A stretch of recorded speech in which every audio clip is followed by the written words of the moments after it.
I'm gonna go live for a little bit. See if anybody pops in here tonight. There we go. All right. Alrighty. It has been a day. So I figured I'd go live. I asked Mets to join, but they didn't get back to me, so I figured I'm home, I'm settled. I'm going to tell you guys all about the crap that happened today, and we'll see if anybody pops in and wants to chat for a little bit. If not, I'll rant about my story, and then you guys can watch it later. Give it a little time, see if anybody pops in. I don't really plan these things very well. I just got home and went, fuck it, I'm gonna pop in here and I'm gonna stream for a little bit. I should be at work for another 2 hours, but for anyone who saw my social media today, hey buddy, I hope you got your car straightened out. That's what I'm gonna talk about. If anybody else joins us, yeah, it's been a shitty day, a shitty day, man. I did frame your painting though. I got a frame on Sunday before we went to Great Adventure, and I put it up in the bedroom. So I'll have that. I'll show people the framed version once I kind of get my get cleaned up in there and all that kind of stuff. Everything's in a mess right now because I'm moving stuff around and boxing stuff up and moving props around. So my apartment's kind of a mess. But I very much appreciate your painting, and everybody much appreciates the video. And Fallon said that she loved the earrings that you made as well, which was really, really cool. I didn't know you were sending her earrings. I said, Mel's one of the good ones. We've had a lot of problems on this movie, but Mel is not one of them. You're great. But yeah, so, all right, we got 5 in here. I guess I'll tell everybody what had gone down today. So, we love you too, man. It's very, not only are you great in the movie, but you're just a good ass person, and I can't wait to have you on the next one. I got emotional. I think it was last Friday when it arrived, or Saturday, or whatever. It was Saturday when it arrived, and I got home from work, and I was worked late. Then I went to hang out with Amber, and then that arrived, and I was like, oh my god. And I was like touched, and I needed something like that. It's been a rough couple weeks. But yeah. So today was supposed to be my last day of training in the kitchen. I have to learn all the new things that I didn't know before when it comes to running this new theater. It's got a bar, it's got a full kitchen, all that kind of stuff. And so I've done 2 weeks now in the kitchen. Working on their systems and stuff like that. Today was supposed to be my last day doing that. I'm supposed to be working 12 to 9 because Mets asked me if I wanted to stream tonight, and I said, oh, I can't, I gotta work. I also had to set up never rub another man's rhubarb. That's very, very true, as spoken by Jack Napier, which I think I have the 89 Batman soundtrack on vinyl down here somewhere. It's the only thing that was ever given to me by the host of that other show. He gave me, but I think he had 2 of them, and that's why he gave it to me. So I had a urologist appointment this morning because, as most of you know, I had to have I've had 2 major surgeries, and with the second one, they need to go in and they need to check and all that kind of stuff. And the bill was like $1,200 today, which is fucking crazy. But I'm in Center City, Philadelphia. Come out to my car at like 11 something. Flyers. I had, it's weird too that I'm wearing a Philadelphia t-shirt because I had a shitty Philadelphia day. But yeah, I had this on under my shirt and tie for what was supposed to be work. Because I was wearing an orange and a black dress shirt and black tie. But I had a Flyers shirt on, and today made me go like Philadelphia. Yeah, so I come out of my urologist appointment around like 11 o'clock, and there's a boot on my car. I don't know if they. I'm sure they have them in if you're from other countries and stuff like that, or watch the Simpsons, Homer Simpson versus New York episode of The Simpsons.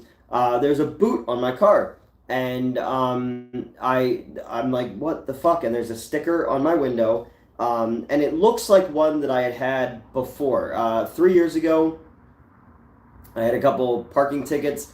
Do you hate the blue and black Phillies jerseys? They're the red and white, damn it. Yeah, the blue is it's the Keystone colors. That's why they wear them. I think the hat's kind of cool, but I don't like the colors at all. When it comes to the Phillies, I'm all burgundy. Like I love the burgundy and powder blue that they wore in the 70s, the 80s, and then the beginning of the 90s before they switched to the gray and the white pinstripe. But I prefer that burgundy look. Yeah, so I come out to my car and it's got a sticker on the thing. And 3 years ago, I had gotten some parking tickets that I didn't pay because I was flat broke. And I got a boot on my car then, and it cost me like, I think it was like $1,400 or something like that I had to pay to get it off. So I see this on my car, and then this guy approaches me, and he's like, "Is this your car?" And I'm like, "Yeah." He's like, "So we put the boot on there, and you can pay on here." And I'm just like, "Well, why? I don't have any tickets. There's no sign for parking or anything like that." And the guy's like, "I don't know. We just put the boot on." So I'm like, "Well, do you know how much it's gonna cost?" And he's like, "Oh, it's usually like $1,000." Now, granted, I just spent $1,200 inside. I just paid my rent. Like I'm like, fuck, man. I'm broke, you know.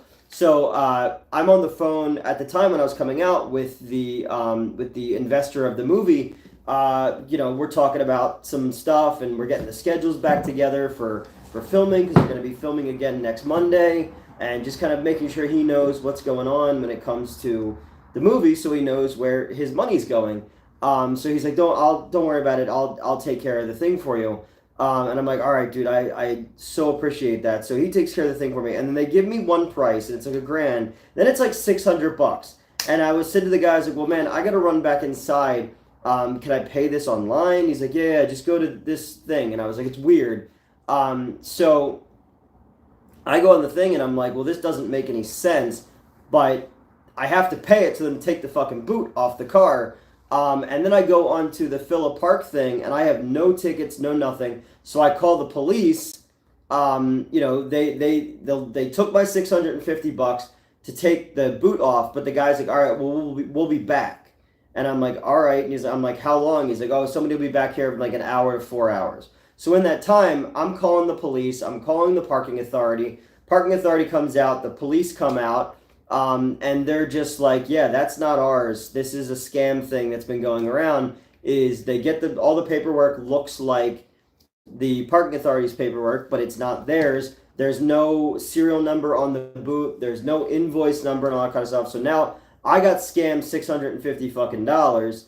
And then the parking authority is like, well, we'd have to send somebody back out here to take this off. Now, granted, the person who took the money, they ain't coming back. I got fucked on this, but I'm like, I got to get to work. So I do this thing, and the investor is like, good enough to help me with making sure it gotten taken care of.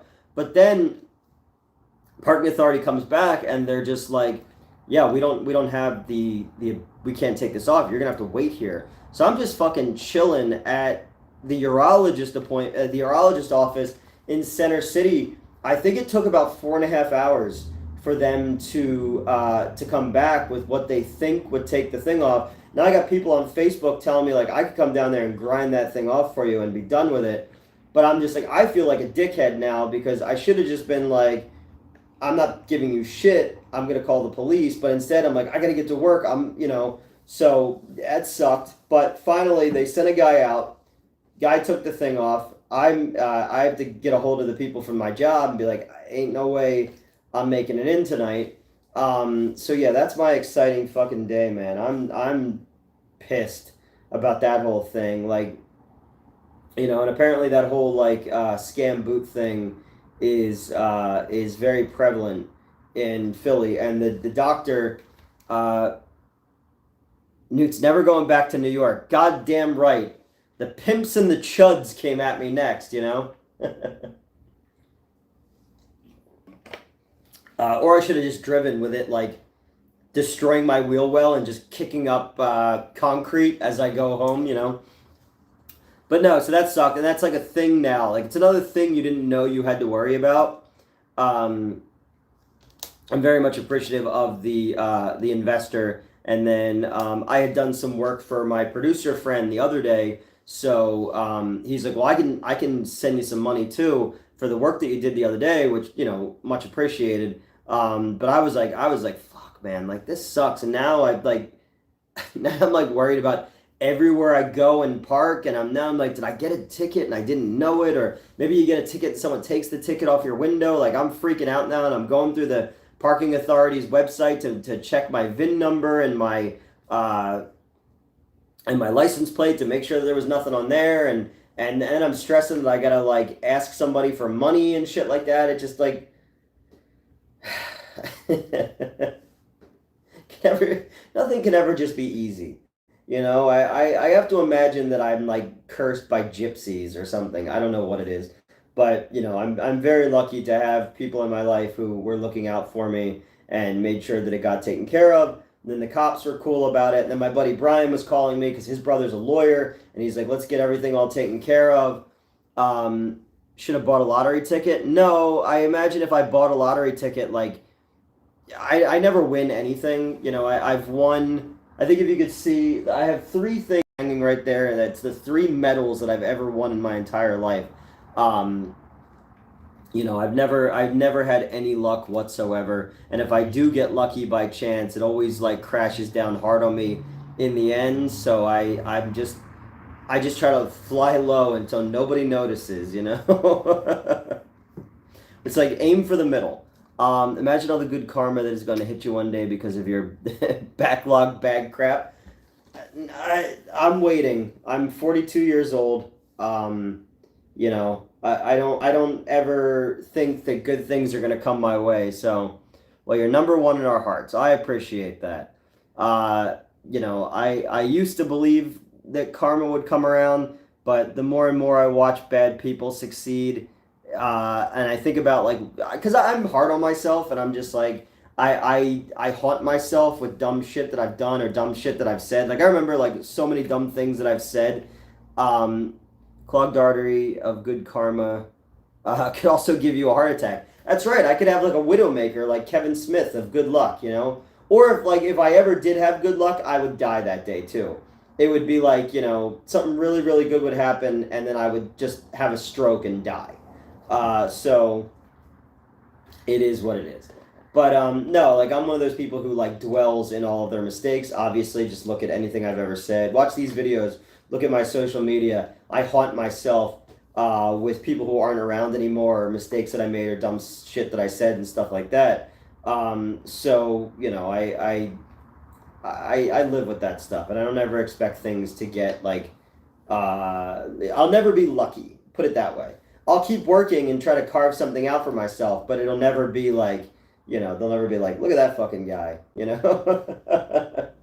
I'm the height of a leprechaun. I just have no luck.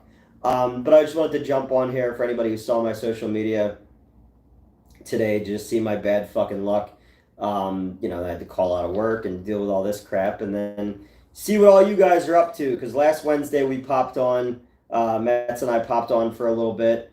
And today I had to quickly scramble to put a video up. So I put up one of the Patreon videos of the River Mummies, because I shot a bunch of videos about all the various scripts that I've written that never got produced. Well, most of them, just to kind of explain the poster artwork, or what the concept of it is, and I still. If I was lucky, one day would be to work down the pile and to make all 25 unproduced screenplays. Like that's my ultimate dream, to do one day. And I have so fucking many of them. There's a great part for Mel in River Mummies as well. There's a great part for you in all the scripts. I've been like, I write things with people, because I wrote that one after.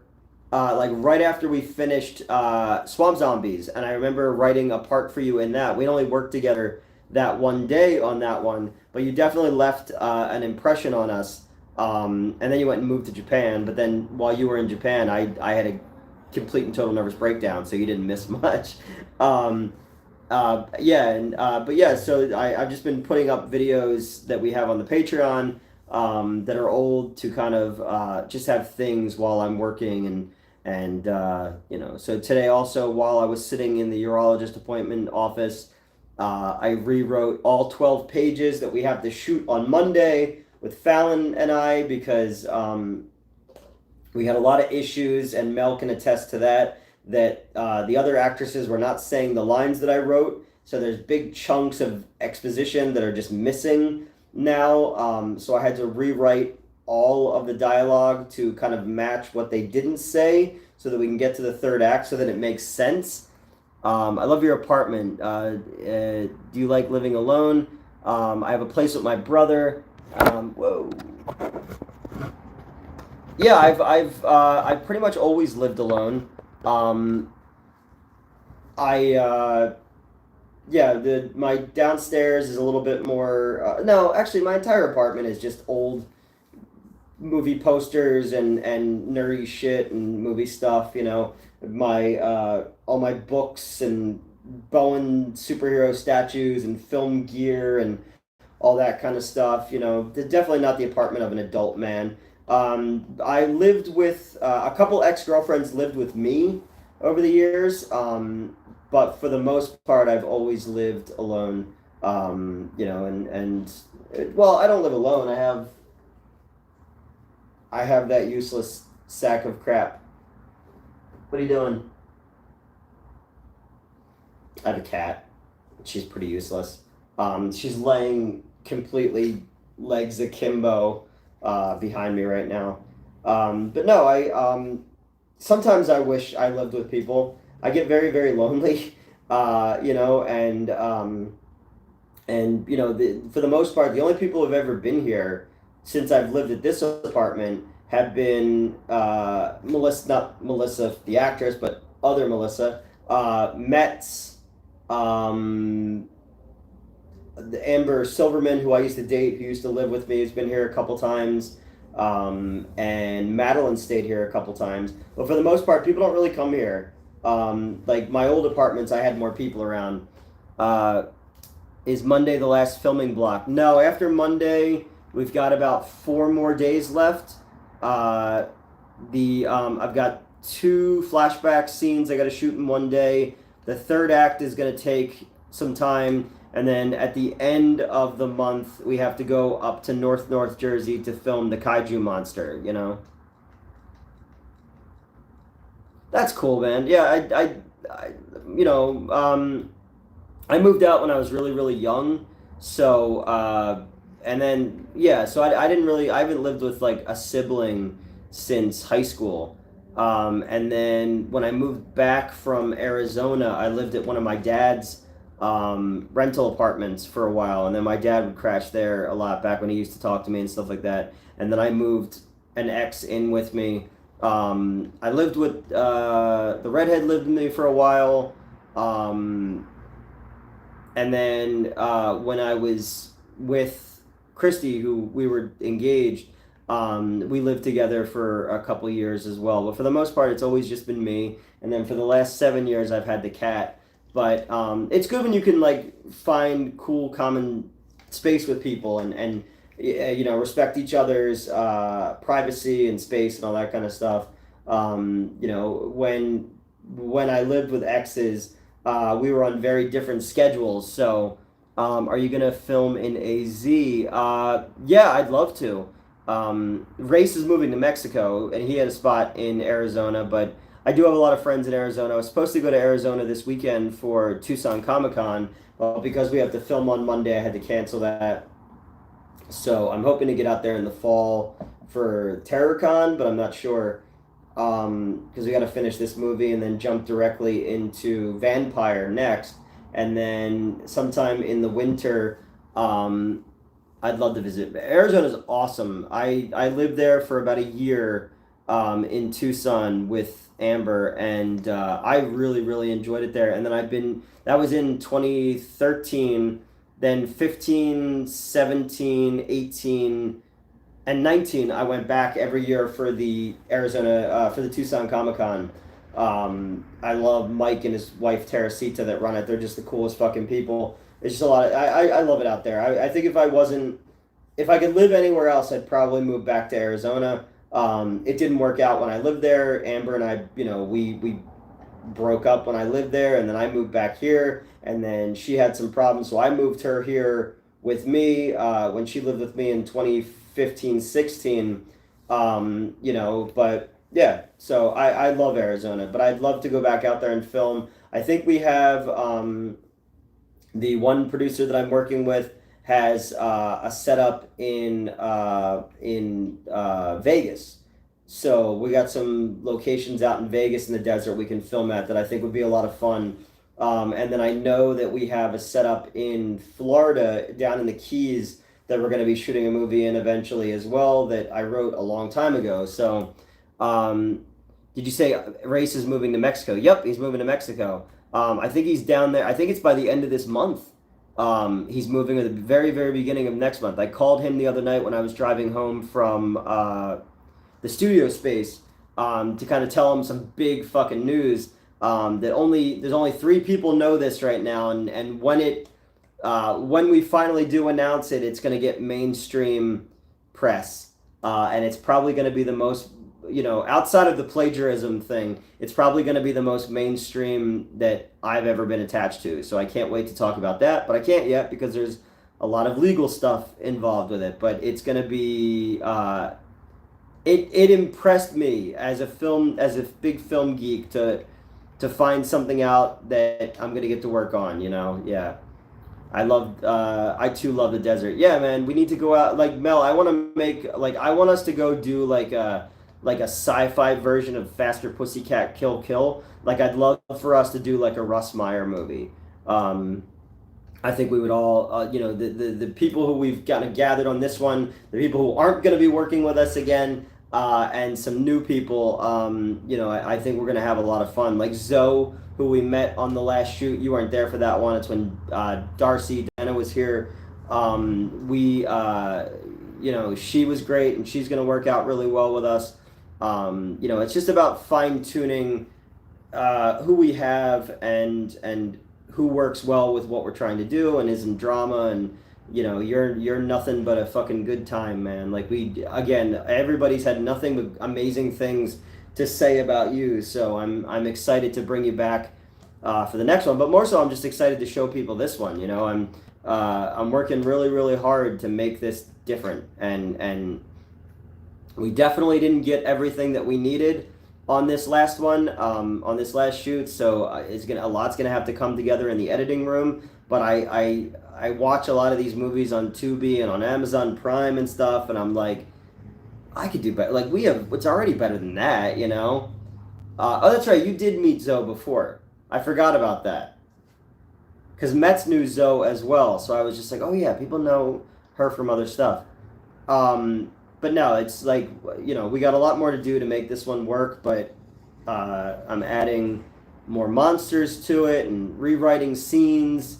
Fix it in post. Yeah, basically, that there's going to be a lot of fixing it in post. Mel can tell you I got a lot of coverage and just so I have things to play with, because as they weren't saying the lines, I was starting to get worried and just getting alternate stuff that we can then create segments out of. The kills are great. I still got to add something to the end of Mel's scene. And then, but we got a kaiju in it. We got big, cool skeleton puppets and all kinds of neat stuff. So it's definitely going to look different than a lot of movies that are out on the market right now. And it's just going to hopefully be a confidence builder to go into the next one, because I think we're doing Vampire next. Good coverage is good. Cut to the cat in the window. Oh yeah, we got a lot of stuff like that,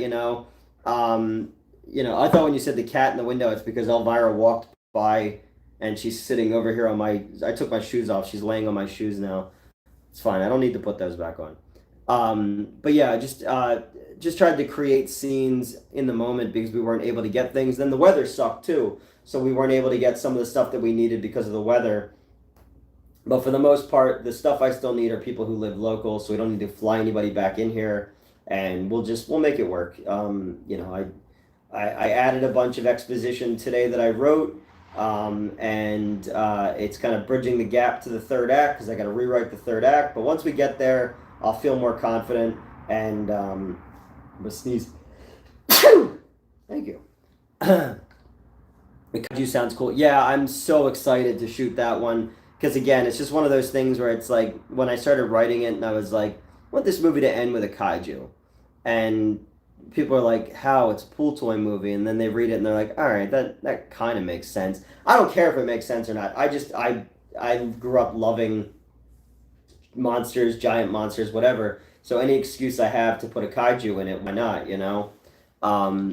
Should be a giant newt like me or a giant like lizard, did you notice I put lightning in the painting? Yes, I did notice that. Yep. Amber pointed that out too when she watched the video because of the scene that we shot. Yeah, the weather's bad, and there's a couple times where it's funny in the edit. Where like on certain lines, you would almost think it was a special effect because the lightning was perfectly timed with the crack of thunder or a flash of lightning or something. Great to see you live, Newt. I got to watch a great horror movie, Demonic Toys. Yeah, man, Demonic Toys is great. One of them was written by David Goyer, who went on to write the Nolan Batman movies and Batman vs. Superman and Blade 1 and 2 and directed Blade 3. Dollman vs. Demonic Toys. I really liked the first Baby Oopsie movie that they put out. I did a review of that one back when I was What About Me as a Giant Newt? I mean, sure, I could do that. Like just crushing my enemies. I'll never be giant though. Well, depends on who you ask. Yes, Baby Oopsie did come from Demonic Toys. And that first solo movie was a lot of fun. I didn't like the ones after it, but I thought that first one was like really impressive. That's why I did a video about it way back when I was working at the Water Tower Theaters. That's right when I kicked the channel back off. We're coming up on 3 years of me doing this stuff in November. And then my first YouTube review ever was in 2007. So 18 years ago, something like that.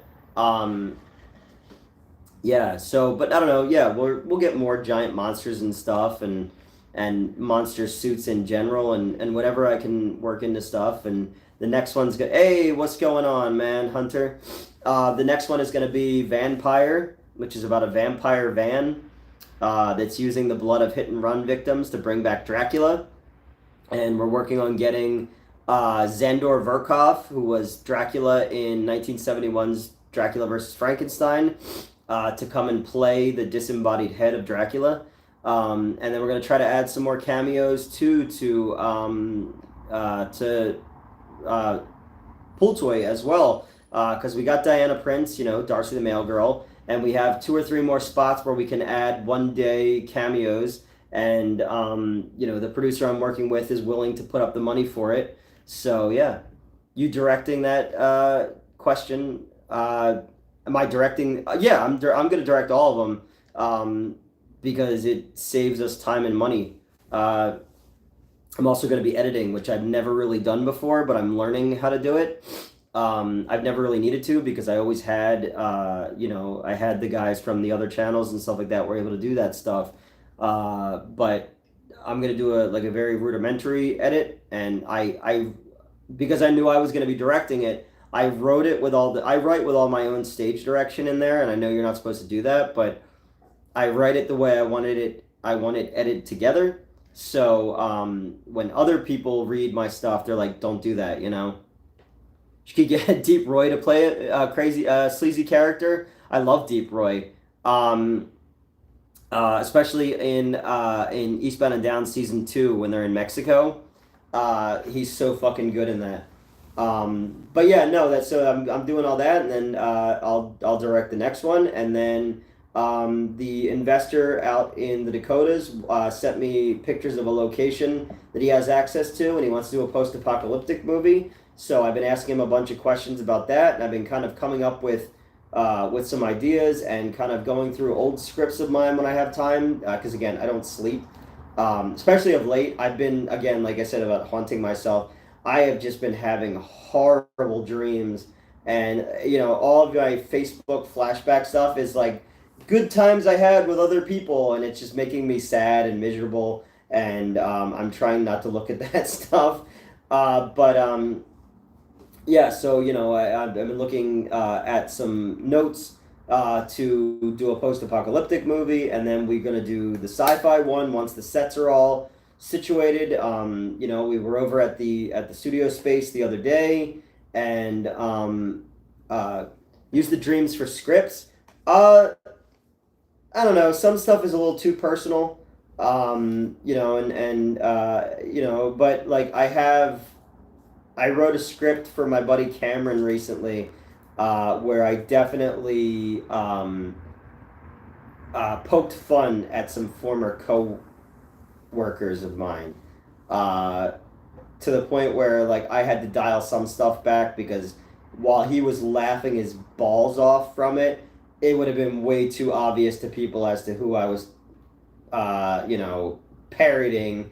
So I had to kind of dial some of that stuff back. And it's not just the people you think of. There's some other YouTubers I've worked with over the years that, he was just like, oh my God. But yeah, so I had to dial that stuff back a little bit because, yeah. But there's little jabs I'll throw in here and there like they do to me. So, it's all is fair in love and war, right?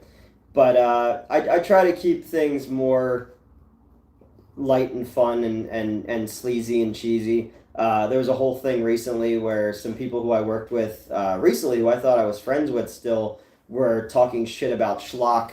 Having that Philadelphia-based background, Do the Boys meets... wait, hold on.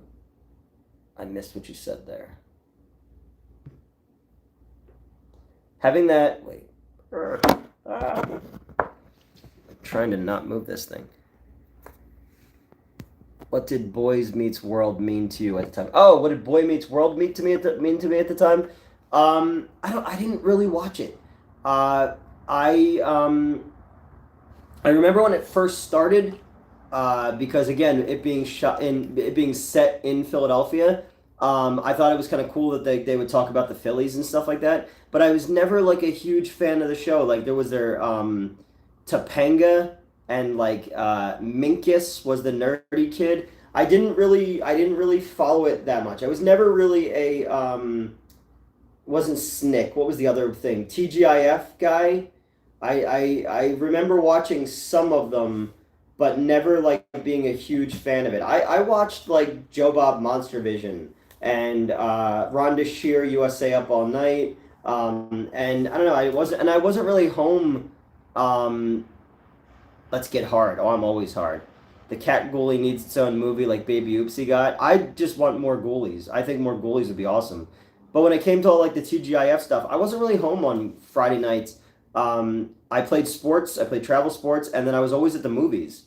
Mets, I don't know. Mets didn't ask me if I wanted to stream, and then obviously I had some issues today with my car, so I didn't go to work. And then Mets didn't respond when I said, hey, I might stream tonight. So they're either sleeping or training or something like that. I'm only going to be on here for a little bit. I just wanted to kind of like check in on everybody and see what the hell was going on. But yes, I say more Ghoulies. Never a huge TGIF guy. We went to the movies every Friday or Saturday night. We went skating every Friday or Saturday night. Or I was playing football, baseball, or hockey all those years. What happened to my car? What happened to my car is a scammer put a boot on my car, and it sucked. Did you ever watch Big Wolf on Campus? It sounds familiar. Was that a Nickelodeon or Disney Channel movie? It sounds familiar. I remember Phantom of the Megaplex or whatever it was, which was a Disney movie. Good evening. How are you? Those Philly scammers are bad now. Yeah, man.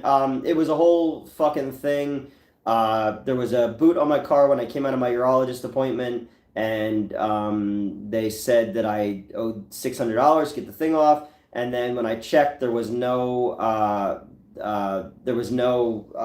tickets or anything like that. It was a whole thing, and then I had to pay to get it taken off. It sucked.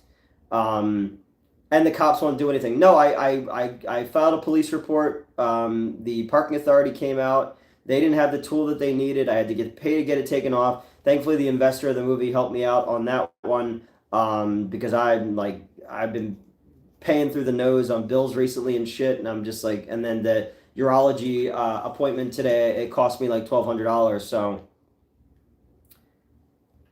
I'm gonna have to channel my inner Liam Neeson. Remember when Liam Neeson did that movie where he was like a snowplow driver who got revenge too?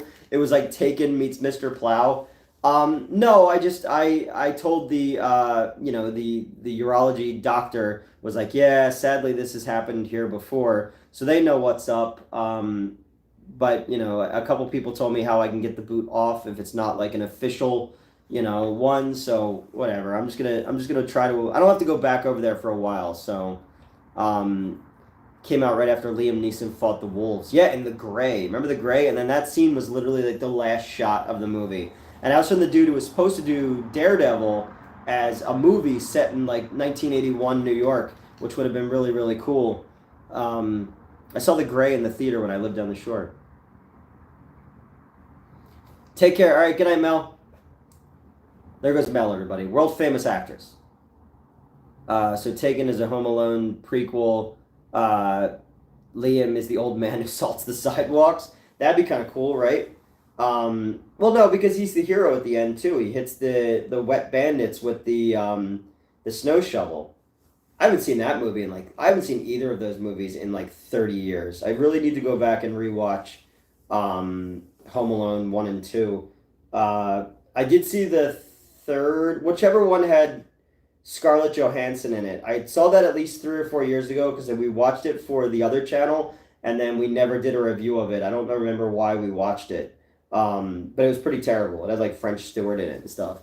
I see a movie where Home Alone snowplow guy is played by Ed Glenn. He was great. Oh yeah, yep.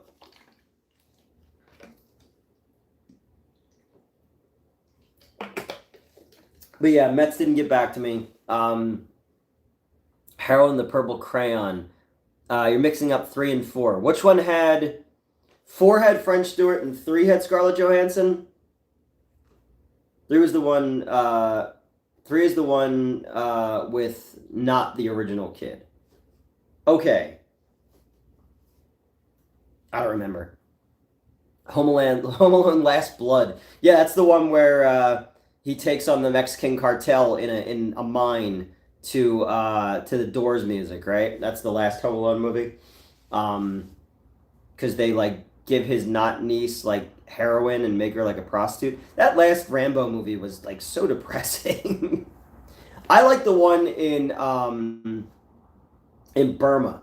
Like just John Rambo. I thought that one was pretty fucking dope, and he shot it like it was Cannibal Holocaust too. It was bloody as hell, and he lifts that guy up and pulls his fucking throat out.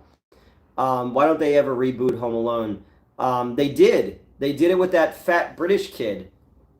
Is Mets coming? No. Mets isn't coming tonight. Made more sense as a Rocky movie. Yeah, you could do that. And then it bummed me out that Rocky wasn't in the last Creed movie, too. I mean, I know story-wise why he wasn't, and I know why he wasn't because of the producers, but it just had weird that Rocky should have been there, and then there was no, like, real reference to him. I'm a big Stallone fan. I think he's like my second favorite actor of all time, so I'm a big fan of all of his stuff.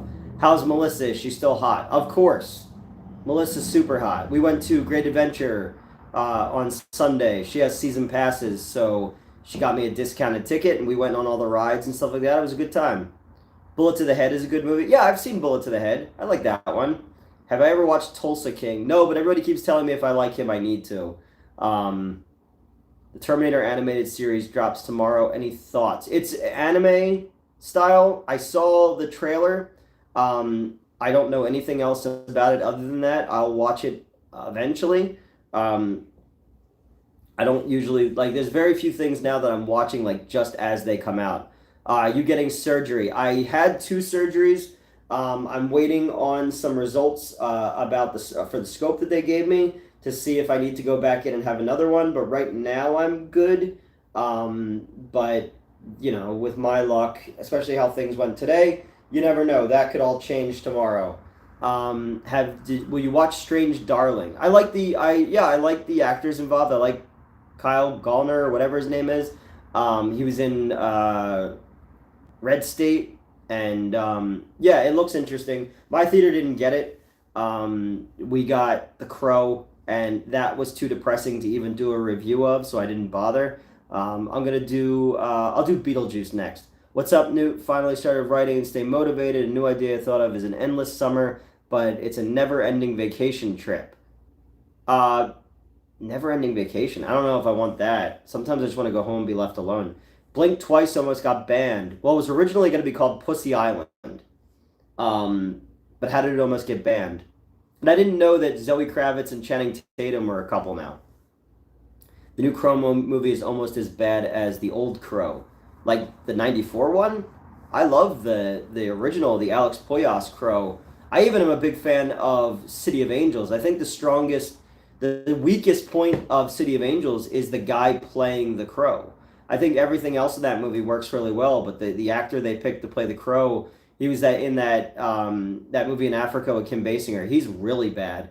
But City of Angels was more interesting. I like the visual style of it, especially going from the Detroit to the Los Angeles style of things. I really like the cast a lot. You got Iggy Pop is in that one, and Mia Kirshner is in that one. But the original is so disjointed and dry. Yeah, but something about it works for me, man. That era, I think it hit at that perfect time of industrial teen angst kind of stuff for me in 1994. That soundtrack, that kind of post Tim Burton's Batman aesthetic to it, and so that really worked for me. Wicked Prayer is really bad. Wicked Prayer is really, really bad. Wicked Prayer is worse than the TV show that they had, The Crow Stairway to Heaven, where they had like a vaguely Asian guy playing the Crow who vaguely looked like Brandon Lee. And then sometimes Bobby Phillips was the Crow. Wasn't Rob Zombie going to do a Crow movie in a post-apocalyptic setting? Yep. Yeah, that script's really good, too. Will we see a What the Fuck Wednesday on John Waters movies? I watched Cecil B. Demented and could not stop laughing. Yeah, John Waters is in Mahoning this weekend. He's up at the drive-in, which is like an hour away from me doing a show. There's a couple John Waters movies that I'd actually really like to do. Now, and especially we're at this point now where like I can't get a video monetized regardless. Like everything automatically comes up for language and content. So it doesn't matter anymore. Like my videos are already like not able to be monetized and not able to catch on to the algorithm. So I guess it doesn't really matter what I fucking talk about anymore. So a John Waters movie might be a fun one to do. I think I've talked about Pink Flamingos before, not as a main review, but on other people's stuff. I don't know. I'll check it out. Whoa. Roger Dangerfield should have done a Crow sequel. Rodney Dangerfield, I think he was dead already by the time The Crow came out in 94. He did Rover Dangerfield. He was a very, very adult comedian who did a children's cartoon where he did like soft versions of his jokes, but as an animated dog. I can't get no respect. Wicked Prayer is pretty awful.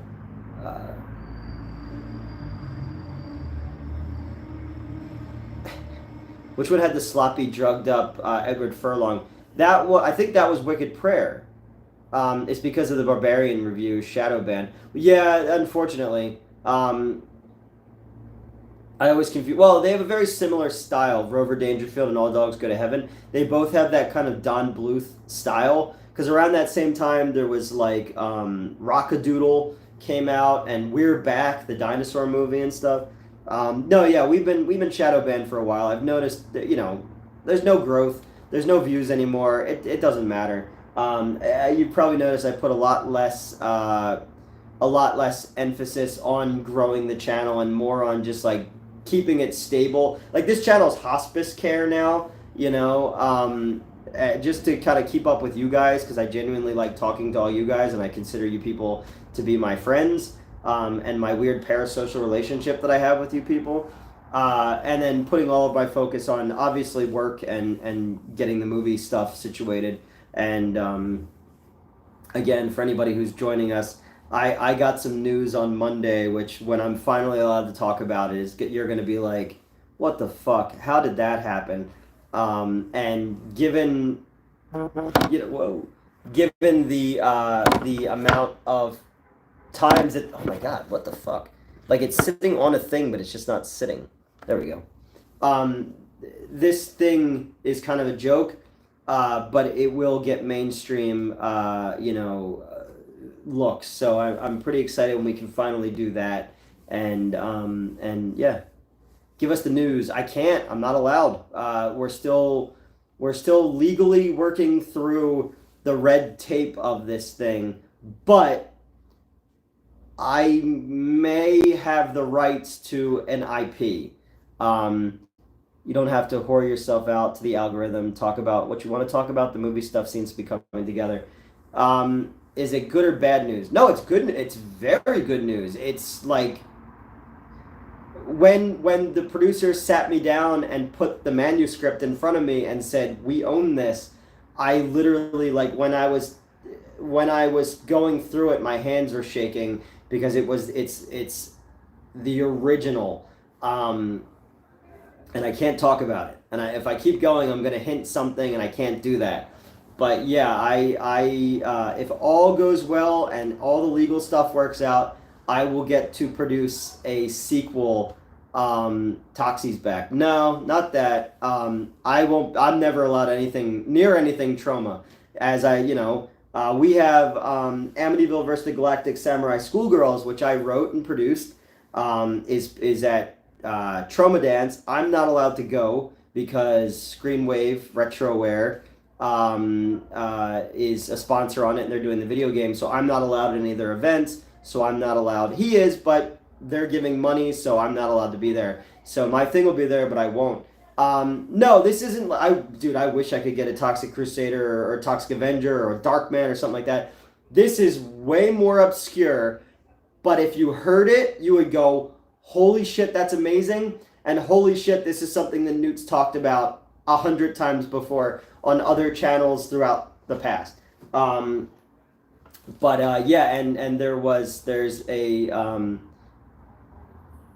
yes, exactly, yes, I'm not saying anymore. But it was very, very exciting, and it was very cool. Shock Treatment 2, that'd be kind of cool to do. That's it. It's Pootie Tang 2. Son, you should come to the Tucson Comic Con this weekend. I wish I was, man. I wish I was. I had to cancel my panels because I have to work this weekend and then I shoot on Monday, so I couldn't do it. You're standing at attention now. White Chicks 2? We could do that. We get the one girl became a porn star, was in that, Flip Flop on the Brownie Towns. Oh no, it's San Ma Pity on the Runny Kind. Lady Terminator 2. Well, I have the Lady Terminator poster right there. It's gonna get you to suck it too. I'm gonna get you suck it too. That'd be funny. Well, I mean, I'm not saying a word because some of you are not on the wrong track. Put it that way. Yeah, I can't say anything yet. But no, I wanted to be at the Tucson Comic Con this weekend. Can't make it. Any chance you're coming to the WA Horror Con? I don't know. Once we get the movie done, I'm gonna definitely be looking at a lot more cons. The only thing I know that we're booked in so far is Acronomicon in February in Ohio. I know that I'm a guest at that one. That's kind of the only one right now that I've confirmed. There are some other people who've asked me if I want to do some stuff. Let's just say that Metz is awesome. Metz is very awesome. And I wish Metz was here tonight. We'd hang out. because I'm seeing Mets less and less as I'm getting busier and they're getting busier. But we'll see. You wish you had friends like Mets? Yeah, well, Mets is your friend. We talk about Horn Dog. We always have nice things to say about Horn Dog. We're gonna try to get to more shows and once we get the movie done and get into the next one, until we've got a backlog of shit that we're constantly just on the road with, man. Like I'm trying to make filmmaking my full-time job by the end of 2025, and if opportunities keep presenting themselves. When is Mets having their first match? I don't know. And I was actually at work the other day wondering that, like how long it takes for someone to train to get into wrestling. I love your channel because I fool around with film and I know a ton of serious actors, but they're actually working on fan film, It's like everybody is legit and you get vicarious vibes. Yeah, I like, I never got the fan film thing, first off. Like, I get it. I understand why people would want to do them because they get, like, looks, especially if you do it cool. There was, like, these guys recently were doing, like, a Green Lantern fan film, and the costumes looked way better than the actual, like, Ryan Reynolds Green Lantern movie. Hit a Texas con? That'd be cool. Well, the Game Chasers always invite me to their cons. I just don't go because I don't know who from my old life still goes to those things, and I don't want there to be any problems, Is busy enslaving a small town, right, display the skins of their enemies. Yeah, Tyler, you're probably right, actually. But yeah, when it comes to the film stuff, like I just, I want to be doing it more and more and more, and I know I got to keep working to afford to do these things. Now, granted, I had an investor come on who was such a big, huge fucking help to get things going, and then a producer who's kind of steering me through this stuff so we can do self-distribution, and then the next movie is already lined up. I met some guys who are looking into the van for me, and 25 watching, make sure you drop them likes. That's right, like it, damn it. Very well, things well deserved. Well, it depends on who you ask. Some people still say I don't deserve anything, so. And there's also apparently some people recently who, from my old life, who were saying that I'm just making a trailer. I'm not making an actual movie. And then if I actually am making a movie, no one's ever going to see it. So I was just like, all right, we'll see. I'm just excited that I'm getting to direct something I wrote, and I'm getting people to come out. Like, we had Darcy the Mail Girl, man. Like, that's a big fucking deal. Let's see. Sorry, didn't mean fan film, like actual film. No, I get you. So you own a production company. I have a production company, more or less. I have an LLC, and we, everything's all licensed in the state of Pennsylvania, and we have a production space that the producer I work with owns, and it's massive, and it's only getting bigger. He's building onto it. Well, us weirdos will all reach and watch the movie, my dude. Thank you, I appreciate that. I believe they still care about anything you do. I don't think they do. I just think it's when people ask them, they're flippant about it, and that's fine. Like, I talk about it too a lot because I have a lot of hate. Like, I have a lot of revenge that I still need to work out, and, Fallon tells me I have PTSD from all of it, so I'm working on it. How can I help? What can I make myself available? I don't know. I'm going to be putting word out when we need people for stuff, we got, once the production space is up and running, we're going to start building sets, and we got all those sci-fi sets that I put on Twitter. We've been standing those up and seeing what we have. At some point, those other folks need to grow up and move on. I'd say, yeah, well, I hope I'll have. Hey, what's going on, Dale? It's not just that group. There's other people who are in that orbit. Because for the most part, those guys, they've got their own shit going on. And I think it's only when people ask about me that they get flippant. But of course, because I'm blocked by everybody, it automatically comes back to me because people want me to say something about it or to react to it, They're losing 10-0? Fuck. That sucks. Well, the pitcher today is a guy that they should have cut a while ago, but they keep him around because they paid him a whole bunch of money from the Mets. Yeah, not great. They did well the last two nights, though. Usually wrestlers will train for 6 months to a year. Okay, all right. I want to get into film, but I don't have time. Plus, I'm on the West Coast. Uh, yeah, but I mean, it's not like the old days. You know, you can make things anywhere. You can be involved in anything. I can sit in my living room on my phone right now and record something. It's just a matter of, figuring out what you want to say. And, did I want my first movie to be a haunted pool toy movie? No, but it was the thing I could make for the money that I had. And I got very lucky that I do have a group of, there's 24 people watching right now.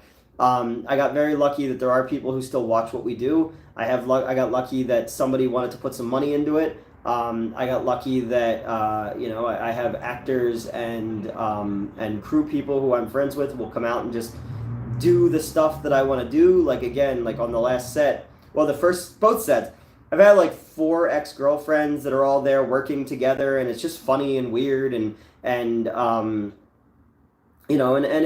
exciting for me that there are, like, for as many fucking people as hate me, I do know that there are a lot of people who actually like love me. And I'm not talking about like, oh, I like what that guy has to say on YouTube. Like, I have people in my life who literally love me. And that's something I still need to work out in my own head and my heart, because the people who don't love me anymore are the people who I want to love me. But like, I know that like these exes and stuff like that, like these are people who have all reasons not to communicate with me anymore. I was a dumb fuck. But there are these people who genuinely care and want to see me be successful, and they don't want anything out of it. So, excited to see your new movie. Thank you. And I'm trying to get better, man. And I still have I fall into my nostalgia holes and hate myself for things and haunt myself with shit that I've done in the past and why things can't be good. But yeah, dude, you really do have good people. Because you're genuine, and I think you're definitely be proud. I am proud of myself. I'm proud of what we've accomplished so far. We still have a lot of work to do, and I don't want to put my chickens before they hatch and all that kind of stuff. I don't want to put my carts before the chicken, as they say. Because I know how I can get so close to what I want and then have it turn into another Monster Mania or Monster Madness or whatever it was called type situation. You're so close to what you've been working for, and then it gets pulled away from you with the people that you want to work with and all that kind of stuff. So, it's a different thing. Like, Fallon I've known for a really, really long time. We work together fairly well, but we butt heads a lot because we're very similar in a lot of ways, and we won't admit how similar we are in a lot of ways. Madeline and Katie was a learning curve because I'd worked with them on other stuff, but I've never worked with them on my sets, and it turned out to not be what I expected. Melissa was just great. Darcy, I went overboard to make sure that she was comfortable and happy with what we did, and it took some time for us to kind of figure each other out. But once we did, we were clicking on all cylinders.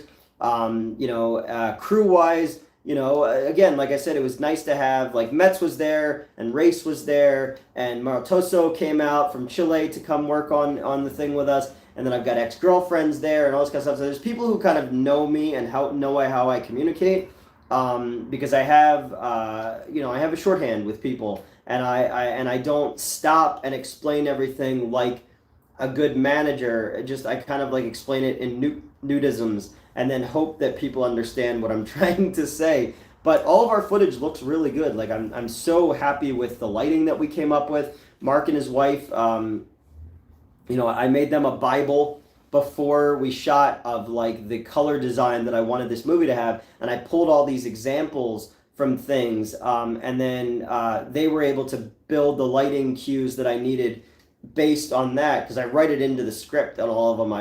The lighting has to be like this or whatever, and they've gotten that. Our lighting is so clean and pretty, and there's a lot of fun shit in it too. Like when Zoe and Darcy are reading from like the Necronomicon style book, as the spookiness intensifies, the lighting keeps changing, and then finally when they close the book, it goes right back to that stark bland lighting. So it's almost like all of that was just for you. It had nothing to do with the narrative whatsoever, and there's just a lot of fun little visual cues in there we shot a scene where two people are telling the same flashback, and Fallon's character breaks the fourth wall about how she knew that it was all bullshit because neither of us are as handsome as the guy in the flashback. So there's just a lot of fun little shit like that people were able to get when I wrote it, and we've had a good time so far. There's definitely been some issues. I had a full blown shouting match at one person in the I took them off set and I took them outside, and and I just had enough, and I just fucking went off. And I don't do that kind of thing very often, but I just snapped at them, and that's not something that I want on my sets either. I want everybody there to have a good time, but some people were just pushing it too far and pushing my buttons, and after I apologized, they still wanted another pound of flesh, and I wasn't having it. And it's just about laying down the law, but also making sure it's a place where people want to come and be and work on our stuff, because I'd love it to be a kind of thing where if we're ever in any of your guys' area and we go, hey, who wants to come fucking hold a boom mic, or who wants to come and like Metz was doing. Metz's whole job one night was just waving fog into the swimming pool, because we had to have it, the wind was bad, and we had to keep wafting it onto the water so it stuck, so the scene looked right. So I was like, that's the kind of shit you can do on my movie sets if you ever if you ever get involved.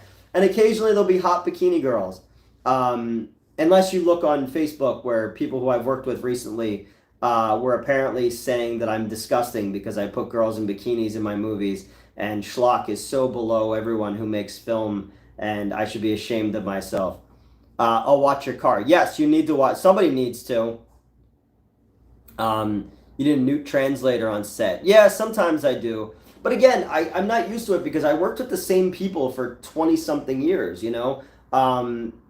Justin Silverman and I were best friends for 25 years, and we haven't spoken in 3 years now. Or the redhead and I, we worked, she was my partner for 15 years. Hey, what's going on, Macabro? So it's the people I worked with on Underbelly and all that kind of stuff. There's like 20 years of working with the same people, so you just get to know each other's stuff, that'd be kind of cool. I know that I now have a connection to Chris Jericho, because he was impressed by I had Diana Darcy show him a trailer that I shot called Death Wears a Rubber Nose, that I shot back in 2012 with Lemmy, Isaac the Bartender, Gilbert Godfrey, Ron Jeremy, Lexington Steele. God, there was so many people in that one. But yeah, so I showed him that, and he was really impressed by that. Just like with the kitchen change, we're gonna miss the apartment set. Did you get any flack? In the Patreon video you uploaded talking about them? No, nobody said anything. Again, I don't think anybody watches anymore, so it doesn't matter. And unless someone brings me up to them, they don't mention me. And then I try to stay away unless somebody brings something they said about me. But as far as I know, like, one of them moved, so I'll probably never hear from or see that person again in my life, which is weird still. Because again, I still have this weird notion in my head that I'm gonna make a bunch of movies and do a bunch of shit, and then one day try to like reach out to these people and like be cool. And I know that that's not a good idea, and I know it's also never gonna happen. But I don't like the idea of, as I get older, going to my grave with people out there who hate me like this. Like, especially people who know me and I've shared experiences with. Like, I don't fucking care what some dumbass British blogger with 100 different fake Twitter accounts says about me, or some dude on Reddit who's never met me, who's just trying to be an edgelord or something like that. Like, I don't care about that, but as I get older and as people in my life pass away and stuff like that, I don't like that idea of ending things badly with people. And I know you can't fix everything. You're not going to be friends with everybody and all that kind of stuff. But there are people who I like to one day at least build a bridge where it's like, I couldn't do these things back when we were all together, but I can now. Maybe you want to come do this thing. Like Amber who's in the movie, back when we dated, we were like 19 years old, 18, 19 years old when we dated. We only dated for like 2 years or something like that, but we knew each other through high school. We started dating when we were in college. And, and we always talked when we were in high school and in college, stuff like that, about making movies. And she was an actress, and I used to go to her plays and she would just say, I'm practicing a monologue, can you come over? And I would just drive from work and go drive to her house and just listen to her do monologues and stuff like that. um I don't know. I know nothing about it. All the best to her, man. Maybe she's gonna get married, have kids, and be super happy.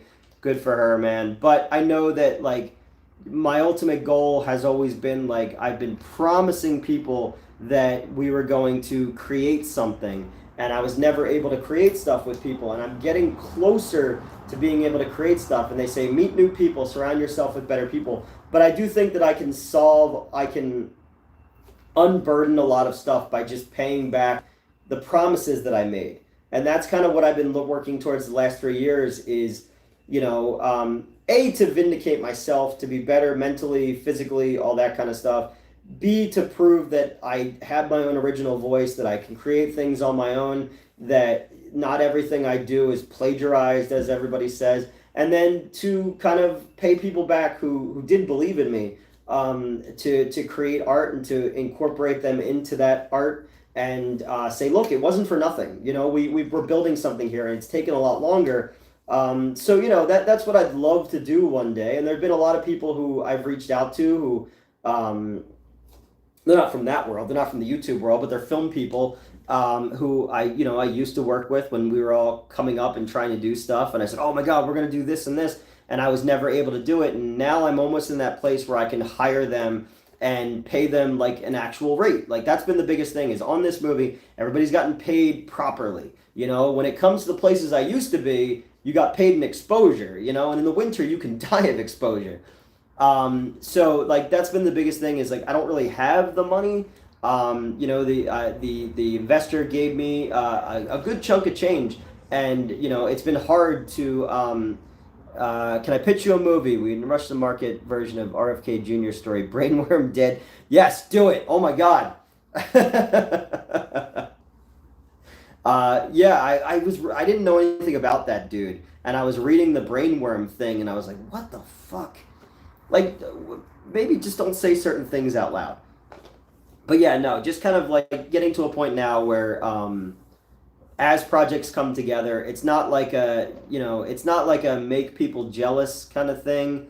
I just want to do like a thing where it's like, well, that looks fun. I want to come do that, and we don't have to be, none of us have to be friends afterwards, but I'd like to pay a lot of people back, and be able to make something that people are going to see. I mean, people saw Swamp Zombies 2, people saw Shark Exorcist 2 and Bigfoot Exorcist and stuff like that.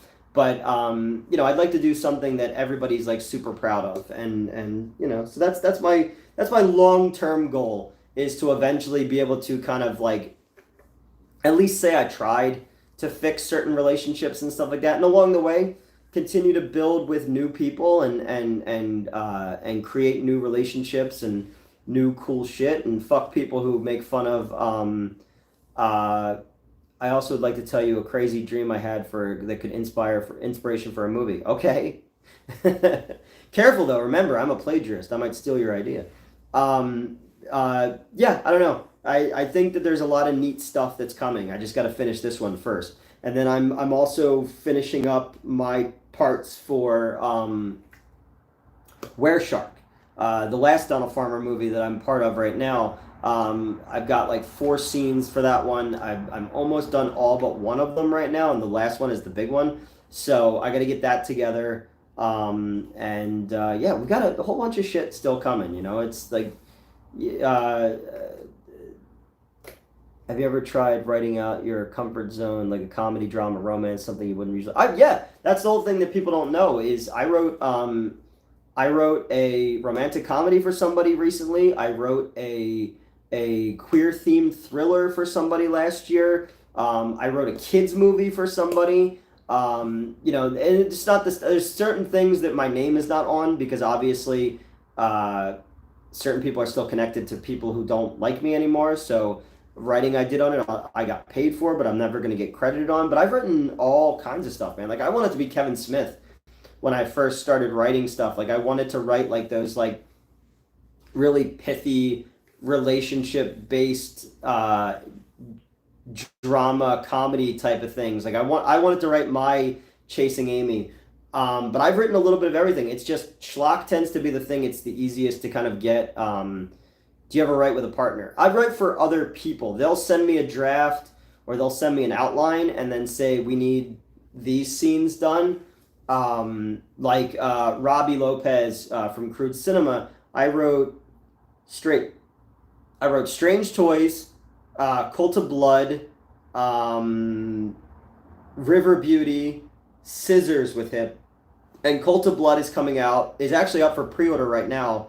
So that I wrote a guy named Aaron Carter, not Aaron Carter, the boy band guy, but an LA producer for The Asylum. I wrote a movie with him called Street Creep that I thought was going to be really, really cool. Never got made. I wrote with this other guy, Rob. I wrote a found footage movie for him. So I've written with a lot of other people. But it's always like a work for hire kind of thing. Like they give me what they want it to be, and then I just I read their notes and everything, and then I just try to match their writing style, and then I try to not make it sound like me, which is hard to do sometimes because again I include a lot of nudisms in things, and it tends to get me in trouble. Hence the James Rolfe stuff. Had I just made it sound like him in the first place, I wouldn't have had to copy and paste things, and I wouldn't have the problems I have now. I've written with a lot of partners, and in the past, like ex-girlfriends and stuff like that have wanted to write screenplays with me. I know Race wants me to write on a detective thing with him, I've read it, and I think that it's too good for me to be a writer on it, honestly. Like, I think that my sensibility is not really where they are. Like, I think their sensibility is too highbrow for it, so, I think writing Orange is the New Black or Oz is an old folks funny concept. Like old man prison, or old lady prison. That'd be kind of cool. Or it would be like, or set like a nursing home or something like that. What was it? Ricky Gervais did a show. It was a British show where he was like an autistic man who lived at like an old folks home. That was like really funny, but I was also super, super sad. And I remember my ex Christy and I watching it and just crying while watching it because it was like really sad. But no, like again, I like writing all different kinds of stuff. I just I have the most fun writing schlock. I have the most fun writing horror movies because you could just come up with wild shit, and then I like the idea of talking my friends into being part of wild shit. It's like, did I ever find the other flavors? No, not yet. I haven't seen anything in the store. And I went to, there's a Walmart like right around the corner from my new theater. And I went in there to get like toothpaste, toothbrush, stuff like that. And they didn't even have the regular Beetlejuice one. So I haven't seen the other ones yet. I did read the reviews for the new one, for the new movie. People are being hard on it. I think it's like, I'm excited that it's just Beetlejuice. Spring Chickens, the show about Ellie convicted trying to survive 30 years to life. There you go. You can do that. But then when they get out, they'll be like the dude in Shawshank who can't survive on the outside. There's a really funny... Well, okay. So back in the day, there used to be these guys called Living in 8-Bit, I think is what they were called. They were another like YouTube like video retro gaming thing. It's back when we were doing Underbelly, and then they teamed up with the Game Over Analyzers, I think was the thing that James used to do, and they were doing like these movie video game parodies. And I had written one where Captain N, the game master, gets out of the game world, but it's in 2011 or whatever, and he can't survive on modern gaming, so he types Captain N was here into Nintendo for like where you enter your names for the high scores, and then he hangs himself with a Nintendo controller. Well, it turns out that it was around the same time that the Juwario guy killed himself, and they were all defending that guy, and they were all so disgusted by me making a suicide joke after this guy, not knowing who this dude was, and then he turned out to be like a child groomer and stuff like that. But I just remember all these like retro gaming people like, you know, waving their fingers at me and me being like, the dude's a kid groomer. Like, really? Like, we're getting all fucking up in arms in this, you know? Yeah, so that's that. And then I had written another funny one that was around the same time. It was going to be that scene from Boogie Nights where they go to Alfred Molina in the movie, and Alfred Molina is Mario in it, and it's three. It's Crash Bandicoot and Earthworm Jim and Sonic, and they're down on their luck, and they go to rob him, and it's just that scene because it's the whole thing. It's like, that's Yoshi. He's Japanese. And then at the end, the Mario would be Thomas Jane's character when he gets shot in the chest. But when he gets shot in the chest, all the rings come out. So I remember writing that thing, but they were like, "No, we can't do that. You know, you're a bad person for making fun of a kid groomer who killed himself." Whoops. You know. But I never got along with the retro gaming community anyway. I got into I wanted to fist fight the dude with the bird. I'll have to check that one, Professor. Life with Eddie Murphy. I saw Life with Eddie Murphy. I saw that one in the theater, actually. Who was the dude with the bird? JonTron, yes. He and I got into a verbal disagreement, and it got really, really heated, and I threatened to kick his ass. But that was the night that the racist. Oh, is he racist too? Fuck that dude. But that was also the night that my former best friend, they relate to a kid group. Well, yeah, because most of them are. Again, like I said, at that company, a lot of their clients have skeletons in their closets, you know. Yeah. What was I gonna? I don't know. Whatever. Because I'm gonna say something I'm gonna regret if I keep talking. It's good never to have been in that world though. Like I know I kind of stopped having interest in video games with PlayStation 2. You know, and I never really was really into it. Like a lot of the people I work with now are like hardcore gamers. That's cool. I don't have the patience for shit, you know? The only gaming person I followed back in the day was Spoonie. He was cool before all that stuff happened. Yeah, and that's the thing. I didn't know anything about any of that stuff. I met him once, and he was actually a nice guy. Like we talked about movies with Brad Jones actually, because he was friends with him. And we got into a Caligula conversation. I don't remember what the other movie we talked about. It was some like obscure 80s direct-to-video horror movie, you know. Spoke a lot about the gaming influencer YouTube community having some pretty dark secrets. Oh yeah, hands down. But like, you know, I'm cool with, you know, as I mentioned on this channel before, like the Game Chasers have always been extremely nice to me. GameSack has always been incredibly nice to me. You know, 8-Bit Eric, RGT85, those guys have always been like super, super cool to me. And you know, and I watch their, and John Riggs is another one who's always been really, really nice to me. You know, all these guys, because of their association with my former friends, could have all, you know, hey, what's going on, man? They all could have like told me to fuck off or something like that, but they didn't, and they've all been nice to me. So, you know, I owe those guys obviously a lot of respect, and I watch their content even though I don't always get the content. But you know, it's just because like, you know, and they had my back, and I really appreciate that. So, you know, that's the kind of stuff. There's a lot of people I've met over the years who chose sides, and it was cool to just have people who are just like, whatever, fuck it. He's a nice guy. He's always been nice to me, and it's the same thing with those guys. They've always been cool to me, so I follow them.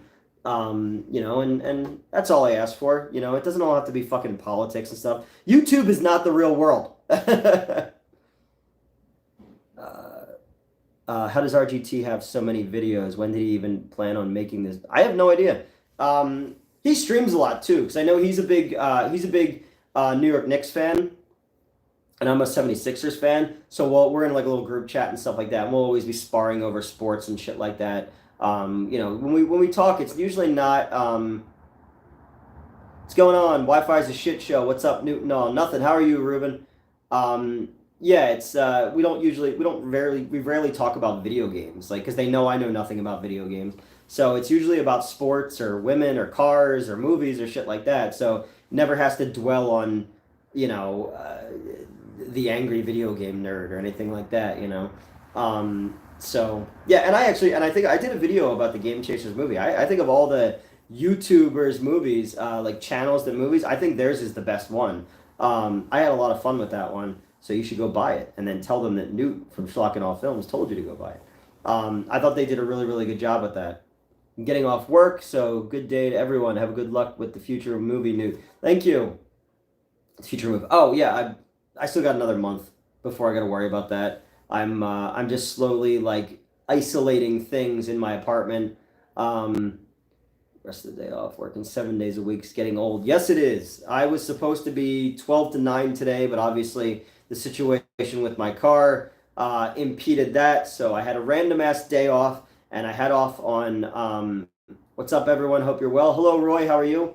Yeah, I'm doing all right. But yeah, on Sunday I took off, and Melissa and I went to an amusement park, which I haven't been there since high school. So it was weird to go and kind of be like, oh my God, I remember the Chris Chen video is getting tracked. I saw that. I watched the body cam thing because there's so people were like talking about what the fuck is the dude's name? He's like the schizophrenic homeless kid who like he lives in Colorado and he went to jail for like threatening to blow up like a building or something like that. But somebody was like, "You got to watch this video." So I watched the video about that guy, and then I watched the video about this other autistic guy who like bought a billboard in New York, and he's like a raging alcoholic. So I've been like falling down this rabbit hole of these like weird fucking internet personalities that like make the degenerates that I know look like upstanding citizens. But yeah, when I was because it showed up in the algorithm, I saw the Chris Chan one. Do you know Dark Side Phil? I don't know who that is. Yes, Daniel Larson. That's the dude. Like I watched a documentary about that guy. I was like, this is fucking crazy.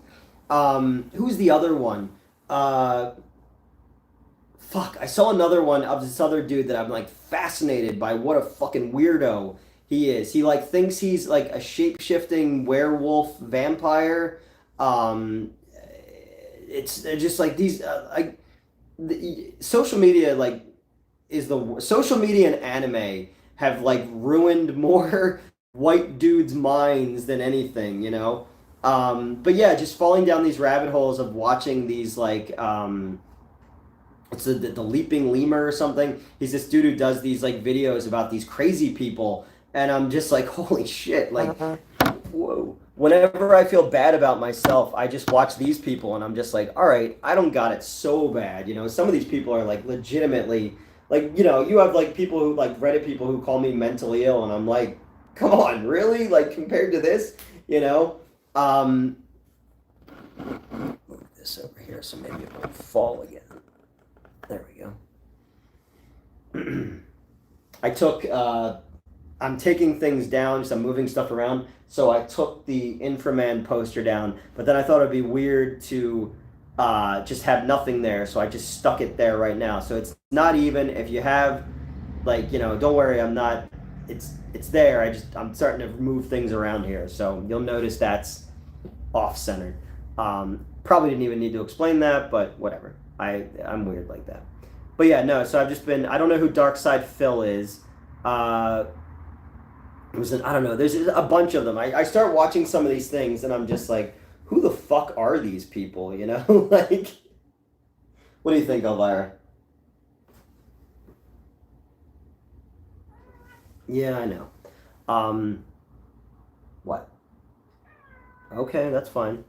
I love the Ghoulies poster. Thank you. Right there. Yeah, I've got Ghoulies, Lady Terminator.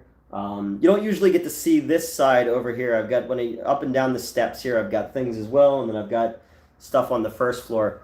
There's that Boogie guy too. See, the thing with Boogie is he has a connection to some people who I used to be friends with, and I've always gotten a weird vibe from that guy. And then he faked cancer. And again, I had cancer, and and obviously one of the great loves of my life passed away from cancer. So fuck that dude. How am I doing? I'm doing all right. Just it was a shit day. Had some issues where I got scam booted my car in Philly. So I skipped work today, and I figured I would pop on here and stream for a little bit, kind of check in with all of you fine folks, and see what was going on. I think Metz is either at training or slept through it, because I asked them if they wanted to come by and hang out. But Daniel Blake, oh okay. The dude from Trauma, who's actually got our thing into the Trauma dance, just texted me. I guess he's letting us know when our short is going to be playing at Trauma Dance. Did Garfield and I no, but I guess playing on Friday. All right, so our short is for anyone who's going to Trauma Dance on Friday. My short will be playing on Friday. No, we got scammed I got scammed by by fake parking authority, and thankfully the investor and I were chatting, and he's helped me out because I was running back and forth. My urologist appointment today cost me like almost $1,300, so I was like, fuck. And then it turned out that the police and the parking authority came, and they're like, this isn't one of ours, so I got fucked. But then the doctor goes, oh yeah, this has happened around here a couple times, so I got to be super careful now where I park in Philly to avoid having that kind of issue again. I don't need that kind of shit happening. But it gave me a chance today to get some writing stuff done, because we're back to filming on Monday, and do some laundry and all that. So I don't know. It wasn't a relaxing day, but it was a day. Yeah, it sucked. Yeah, no, every day is a new fucking horrifying adventure. But yeah, so just working towards getting back to filming on Monday. Fallon and I will be shooting our scenes together. The introduction of my character in the movie. I'm only in the movie because I can't afford to pay another actor right now, so I was like, fuck it, I'll just write, direct, produce, and act in it. I'm a real Renaissance man. And I could just make things up as I go. But I wrote myself some pretty funny lines, so I at least can stand out amongst a bunch of busty chicks in bikinis. Unless you're offended by girls in bikinis, which I heard today, or I heard early last week on Facebook, is that I'm offensive because I put girls in bikinis, and Schlock is so below filmmakers. And then a bunch of people who I thought I was friends with all agreed with these people, and were like, yeah, can't do that shit anymore. It's in a PC world. And I was like, there's nothing wrong with girls in bikinis and gore and monsters, If you're saying that we're beyond looking at hot girls, then go on Instagram and look at all the girls who put up sexy pictures and just how many fucking likes they get. Shut up. Hate everybody and everything. Just want to have fun. I just want to make fun stuff, What's the movie poster behind you with the one on the toilet? That's Ghoulies. Charles Band, Ghoulies, Mariska Hargitay is in it. I prefer Ghoulies 2. I just don't have the Ghoulies 2 poster. And that poster used to be such a standout when I was a kid walking around the video store, because the idea of a monster getting you on the toilet is incredibly terrifying. Yeah, I've Lady Terminator above it. Then out here you could probably see I have the Break-In 2 poster. On the other wall, I have a big Beetlejuice one that was made for me by a guy called Nerd Chamber. It's really cool. I have the Teenage Mutant Ninja Turtles original movie poster out there. And then going down the steps, I have Hard Ticket to Hawaii, Ninja 3, The Domination. What else? I don't know. There's a whole bunch of shit down there. I've got lots and lots and lots of movie posters. And then I have even more shit just kind of like chilling. Like,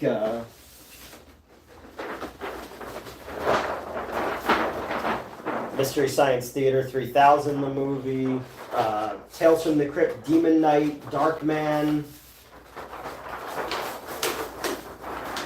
I've got so much weird stuff.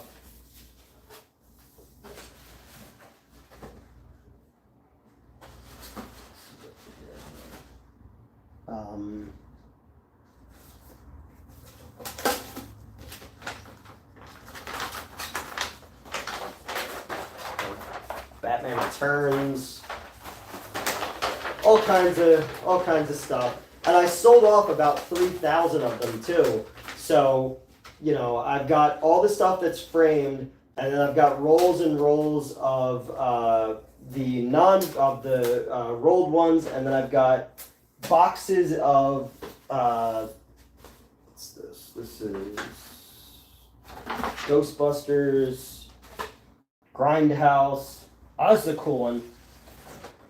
After Jesus Camp won the Academy Award, I had the directors out and they signed my poster. And I used to host shows at the Pittman Theater when I was the general manager there. So I got them fresh off their Academy Award, and that was Tuesday, April 10th, 2007.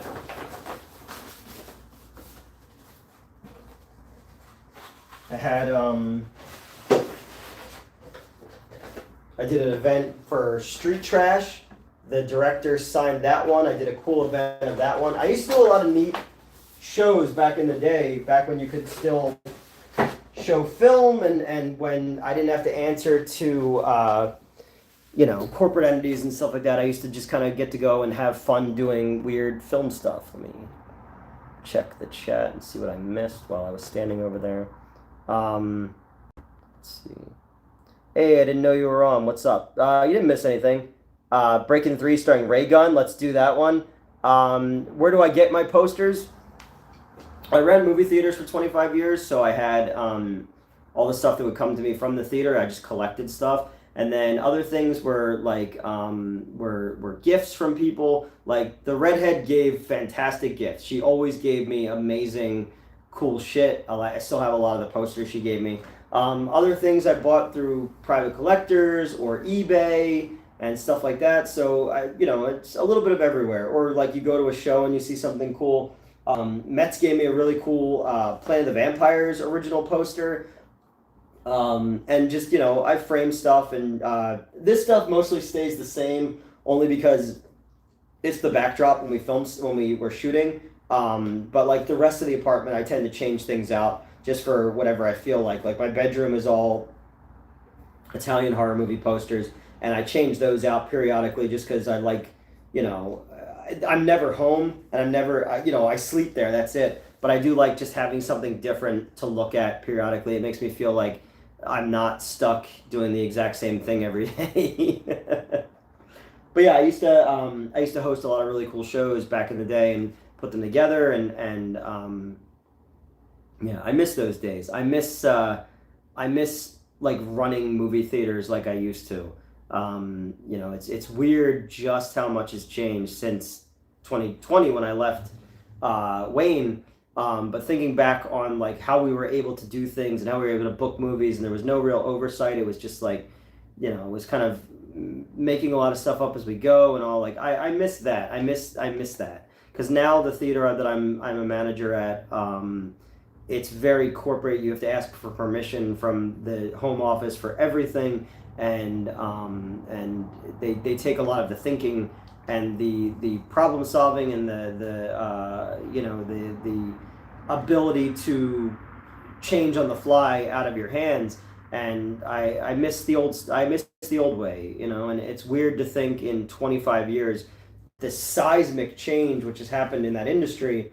But you know, if you want to stay alive in the current state of things, you got to have hot food, and you got to have drinks and like booze and stuff like that. So I get it. That's where it's going. But I would love to be back with like an indie theater, where I'm kind of like getting to improv a little bit more and create stuff. But you know, that'll never happen again. So it's like I'm just doing this because the money was right, and until filmmaking is my full-time job. I got to do something. You know, I was running a public storage, and it was like super fucking boring.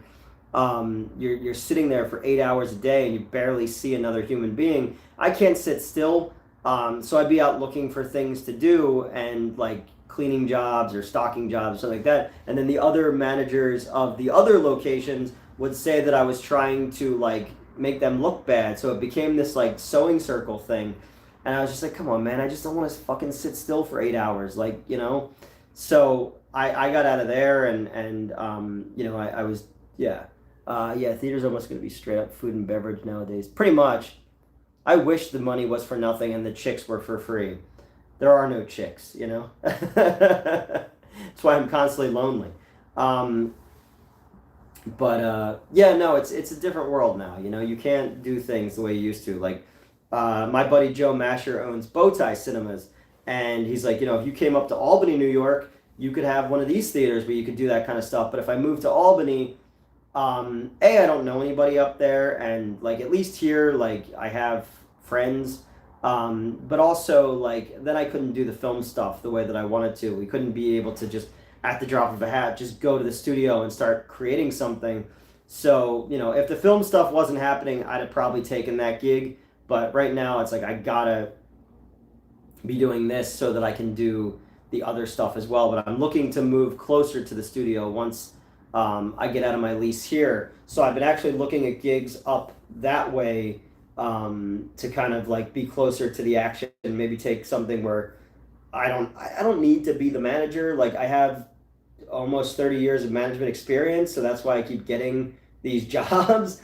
But like sometimes it is nice to just kind of like not have to be in charge. But that's the only way to get paid enough to have a living wage. So, you know. So I just get rid of all my shit. Just get rid of all my posters, all my comics, everything. Just live in an empty apartment and just have, you know, have a little bit of extra cash in my pocket. Because making movies is expensive. Even with the money that the investor gave me and that the producer is helping me with, like, you know, I've been shelling a lot out of pocket as well to kind of keep things moving and keep people quiet and all this kind of stuff.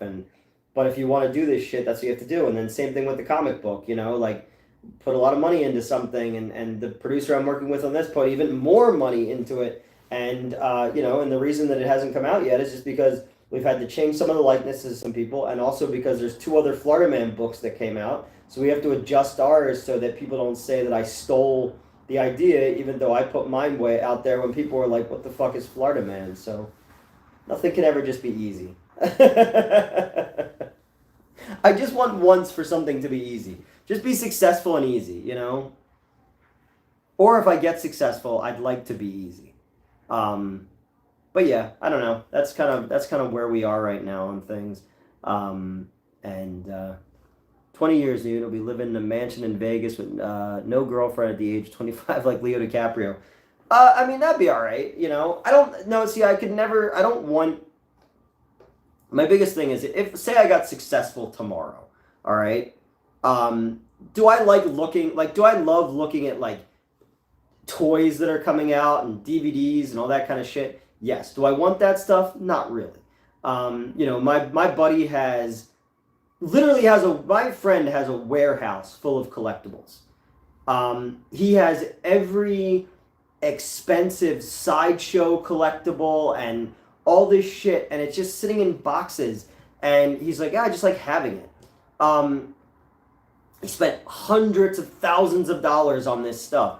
Like, I don't want any of those things. I don't want a big place to live. I don't need a fancy car. I want to just not stress.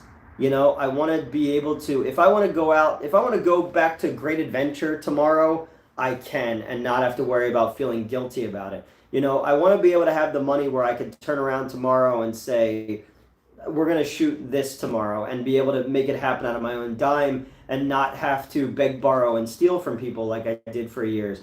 You know, would it be nice to have an attractive female companion? Fuck yeah, dude, because I'm lonely, you know? I'm used to years and years of having a muse. You know, I'm used to having a female with me who was a intimate part of my life, who also we worked together on film projects with. Now I have beautiful ladies who are part of my life when it comes to film projects, but we don't have that same kind of relationship, you know. But I still appreciate every one of them. I love getting to spend my time around strong, cool, beautiful ladies that, like, you know, challenge me and I challenge them, and you know, and there's flirting and stuff that goes on, but they ain't interested in me. I'm a fucking chud, you know. But no, again, I don't need tricks are free anyway. Well, there we go. Yeah, I don't need anything. I don't need stuff. You know, if anything, I'd like to get rid of the stuff that I do have now. Back when I used to run the comic book store, I just had all these things that I was given or that I bought and stuff like that, and it would just be like, you know, when I'd move, I'd have to get rid of stuff or give it away and throw it away, and you just have this burden of carrying around all this junk.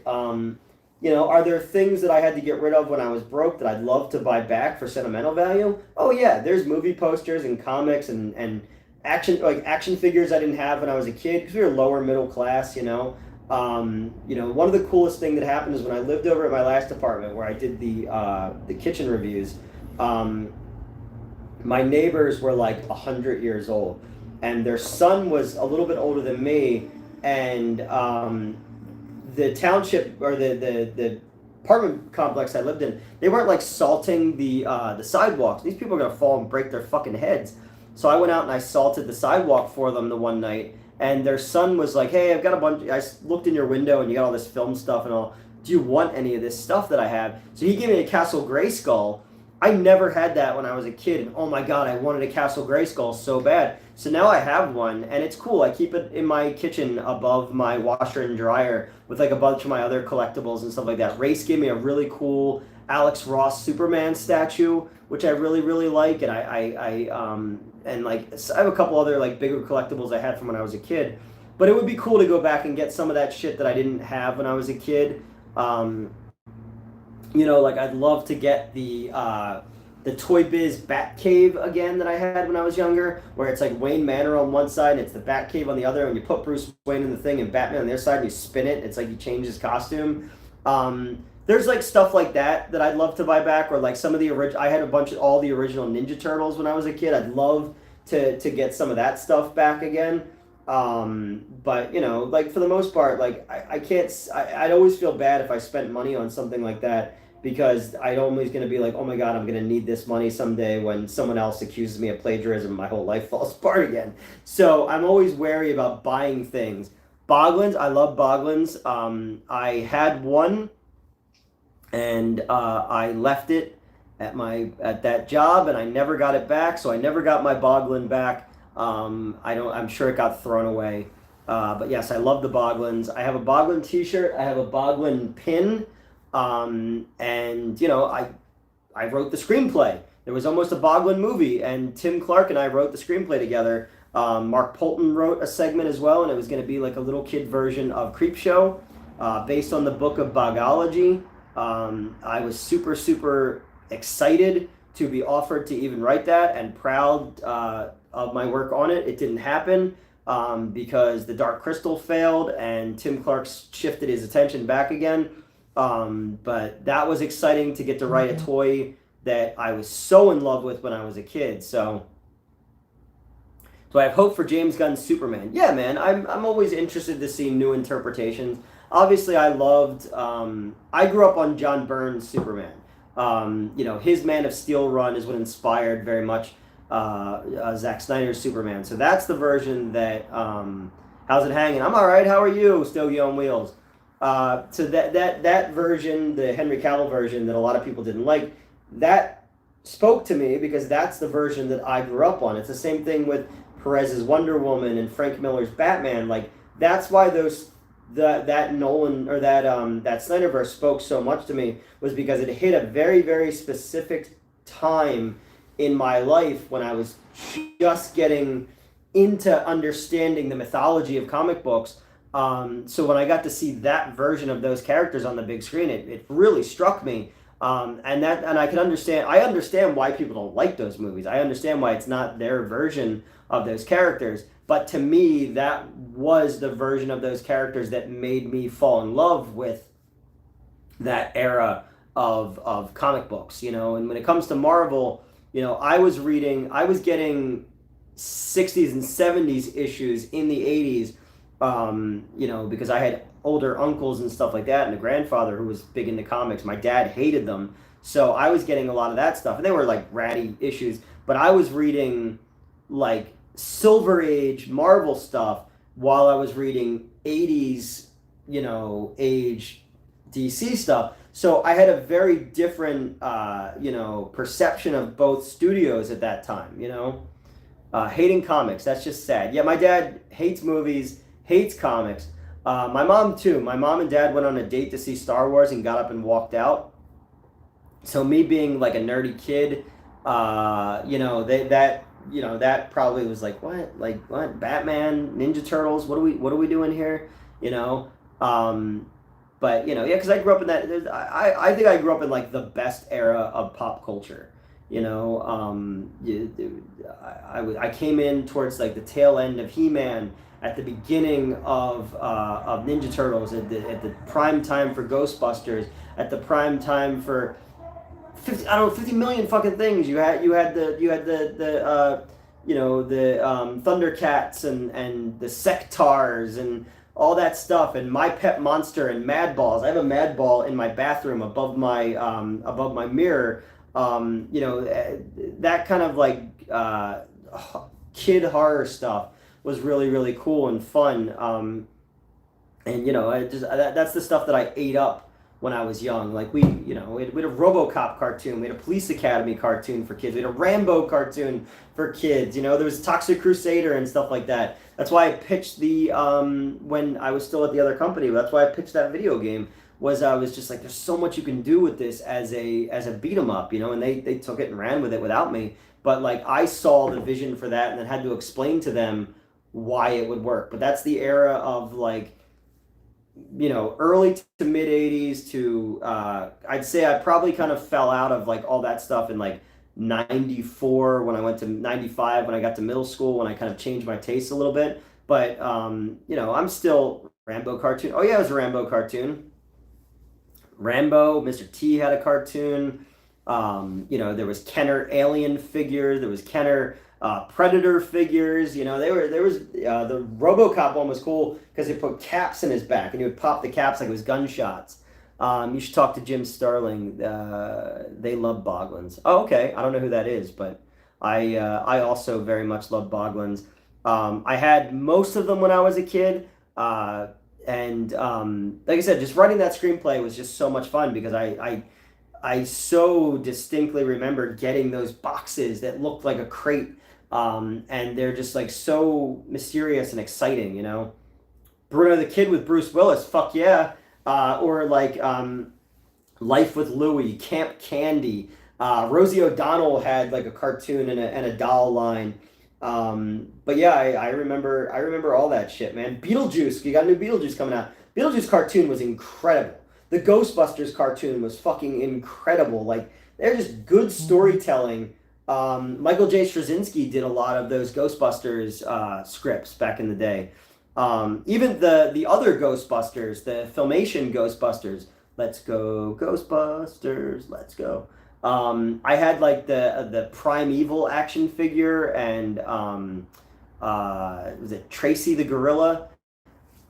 But yeah, no, I we didn't have a lot of money when I was growing up, but my parents always made sure that like I had cool shit, because my imagination was sparked by all that stuff, and I spent hours in my room just creating storylines to things. Like, because when we were kids, Star Wars, I remember the days, I remember the Bruce Campbell show would be on after Barnyard Commandos. Oh, Briscoe County Jr.? I used to like the Briscoe County Jr. show a lot. And then he did that other one that was like a swashbuckling one as well. And then that all led to like Hercules and Xena and all that. I was a bigger Xena fan. Never really watched Hercules, but I liked a lot of the actors in it. Do you remember Inhumanoids? Yes, they're fucking massive, man. I had like the big the one with the things that came down off his face. And then the same animation team that did GI Joe did like standalone like direct to VHS movie for it, which I might still have somewhere. But yeah, those toys were awesome because they were fucking huge. And at that time, like even Stay Puft Marshmallow Man was like yay big. I have my original Ghostbusters in the other room. But you didn't have anything that was like big enough to fight Godzilla when I was a kid. And I used to have this Godzilla that you would roll and sparks would come out of his mouth. And the Inhumanoids were awesome because they were just other kaiju that you had to fight Godzilla. And then they were also big enough that where they would stand next to the Ghostbusters firehouse. So I had like these full like adventures that I would play out with my fucking toys and my imagination. And I did have a Millennium Falcon. The one toy that I always wanted that I never got, and I'm gonna get it one day, is I always wanted an original AT-AT. I always wanted that one. I never got that, but I like that kind of shit. I would just combine. I was doing multiverses before there was multiverses. I would just bring everything together, and like, yeah. I was talking to. I think it's when I was at. I think it was at Farpoint Toys. One of the reviews that we did that I don't know if they ever edited it or anything. We did Last Action Hero and we did Conan the Barbarian, and I remember like I can still distinctly remember storylines that I'd come up with for like toys that I used to play with, and I would just be in my room for hours playing with like Ghostbusters and Superpowers were my two favorite toy lines ever. Yeah, there was just all kinds of, I don't know, the 80s and the 90s were just so fucking cool when it came to stuff. And then when like Toy Biz had the X-Men stuff, and those were like a game changer. Like those X-Men figures, because there was a Magneto figure and there was a Wolverine figure in Secret Wars that I remember I had. Because Wolverine, I remember he came with a mask. The other one had his mask could be worn like a ring. But I remember like I had to create the other X-Men out of other action figures that I had that sort of looked like those action figures. That was like, I never had a Riddler figure, but I had two Green Lanterns. So my other Green Lantern was always the Riddler because he kind of looked like him.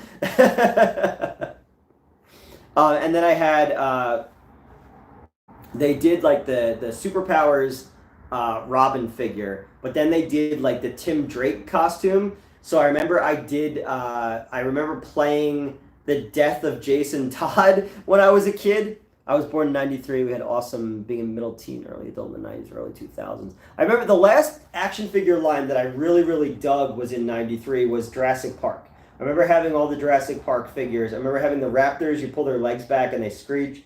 I remember having the T-Rexes with the battle damage, where you took like a chunk of them out and you could see their ribs and stuff. Yeah, that was the last line that I really got into, Some of those are worth a decent. Yeah, I know, man. If I had the money, sorry, busy day, did everything work out? Yes, I will get back to you. The investor got back to me. Some of those things are worth a really good amount of money now. I know they put out new ones that McFarlane is doing. I haven't gotten any of them yet, but I'd love to. I would buy so many old toys. Yeah, I know, man. That's why I'm kind of glad I don't have any money. Because I totally would buy all this crap back that I played with when I was a kid. But there's certain Superpowers figures that I never got that I've always wanted. Like there's a Mr. Miracle figure, and Mr. Miracle's in my top 10 favorite DC characters. I fucking would love that. But the newer ones, there's been some cool figures, and I just haven't seen them. Whenever I'm at Walmart, I don't see them anywhere, so I've never gotten a chance to get any. And it was always more about like the hunt. I loved going to Kmart or Jamesway or Caldor when I was a kid and seeing like a wall of G.I. Joe figures, a wall of He-Man figures, a wall of Star Wars figures, and like you had everything right there for you. And nowadays, like, because like they don't send as much stuff, and then collectors kind of pillage shit, Spawn movie easily beat the MCU Blade in a... Oh, really? I remember somebody gave me, when Spawn, like the very first line of toys came out, somebody gave me like just a standard Spawn figure, and I remember having that. Um, and yeah, it was. But when it came to the McFarlane stuff, I had some of the movie Maniacs when they were coming out because that's back when I was running the comic book store. I have the what's it, the Redeemer, the Spawn figure that's like an angel. I have like a mini version of that one. But yeah, the McFarlane stuff was just always so expensive that I never really got my hands on any of them. But I loved action figures when I was a kid, and I miss the hunt. I miss going into a store and just seeing a wall of Star Wars figures that are all like shit that I'd actually want, you know? Kmart and Toys R Us, fuck yeah, man. Kmart especially. Kmart, when we were kids, there was one in bike riding distance. And I remember like saving up money from like doing jobs around the house or snow, like plowing snow and stuff like that to buy like Sega games. I remember saving up my money to buy Goonies 2 on NES. And the dude working behind the counter telling me that the movie was coming out and it was never coming out. And I was like, even as a little kid, I was like, no, it's not. Fun to see the re-release of the 80s. Yeah, I have some of them. When they put out the real Ghostbusters figures again, I bought Peter, and then Ryan from Screenwave bought me 2, and then another friend of mine sent me the other ones. So I had all of those, but I still have some of my original ones as well. Yeah, Ghostbusters was like, again, I think that and Superpowers are my 2 favorite toy lines of all times. I think I played with them more than anything, and then Star Wars probably, because I inherited all of my uncle's Star Wars toys. So like the first 2 movies, I was old enough; they were still making Return of the Jedi figures. Then I got some of the Power of the Force stuff that came out, and then there was like that weird where they made them all like fucking jacked action figures. I remember those. We still have Toys R Us here in Canada. Oh, that's right. I saw a video about that recently, that they still have Toys R Us in Canada. My last apartment in South Jersey, there was a Toys R Us right around the corner. I think last time I was in there was like 2017, because I remember it was when Justice League came out, and I bought a Justice League Batman figure, the Affleck one, just to have one on card, because I have every one of the Affleck Batman figures. Yeah, no, I used to love, I don't know, I love that shit, man. Every day I wish I could go back and relive some of that stuff, you know, just every Saturday morning, these movies or these shows were just a big commercial for action figures. And you know, I grew up loving He-Man and like I said, Thundercats and Silverhawks and all that kind of stuff. I still, my grandparents, they have a garage, and Burger King did like a Silverhawks thing, and I remember sticking the Silverhawks sticker to something, and I was at my grandparents' house a couple months ago, and that sticker is still in their garage, you know? And I was like, that's crazy, it's still there. I got the 4 Ghostbusters, the Ecto. Oh, that's cool. I didn't get the Ecto 1. These Clive Barker toys were cool. I remember, was it Twisted Souls were the Clive Barker ones? And then he also did like a Wizard of Oz one that was kind of creepy as well. I remember when those were out. Melissa has a bunch of those. Melissa has a whole bunch of the Clive Barker ones that are really, really cool. And then she has this really cool, huge Hellboy from Hellboy 2 where he has the horns. That one's pretty dope. I wanted the Angel of Death from Hellboy 2, and I could never find it anywhere. But I remember when Suncoast Video had it, and I waited too long, so I never got it. And again, I don't like buying stuff on eBay. I like finding things out in the wild, or like, you know, back when I was on the other show, people used to send me stuff that I would mention, and that was always really cool. But then again, I never got into like Funko Pops. Like, you know, somebody gave me this one. Gerald, who watches, might be here tonight, gave me that one. But like, those are the only ones of those that I have. I never really got into that stuff. Yeah, I don't know. I got all kinds of weird stuff, but I also like, I've gotten rid of so much stuff or sold stuff off because I needed money, that it's a bummer, man. Sometimes I wish I had all that stuff back and I had the space for it, but you know, you know, it is what it is.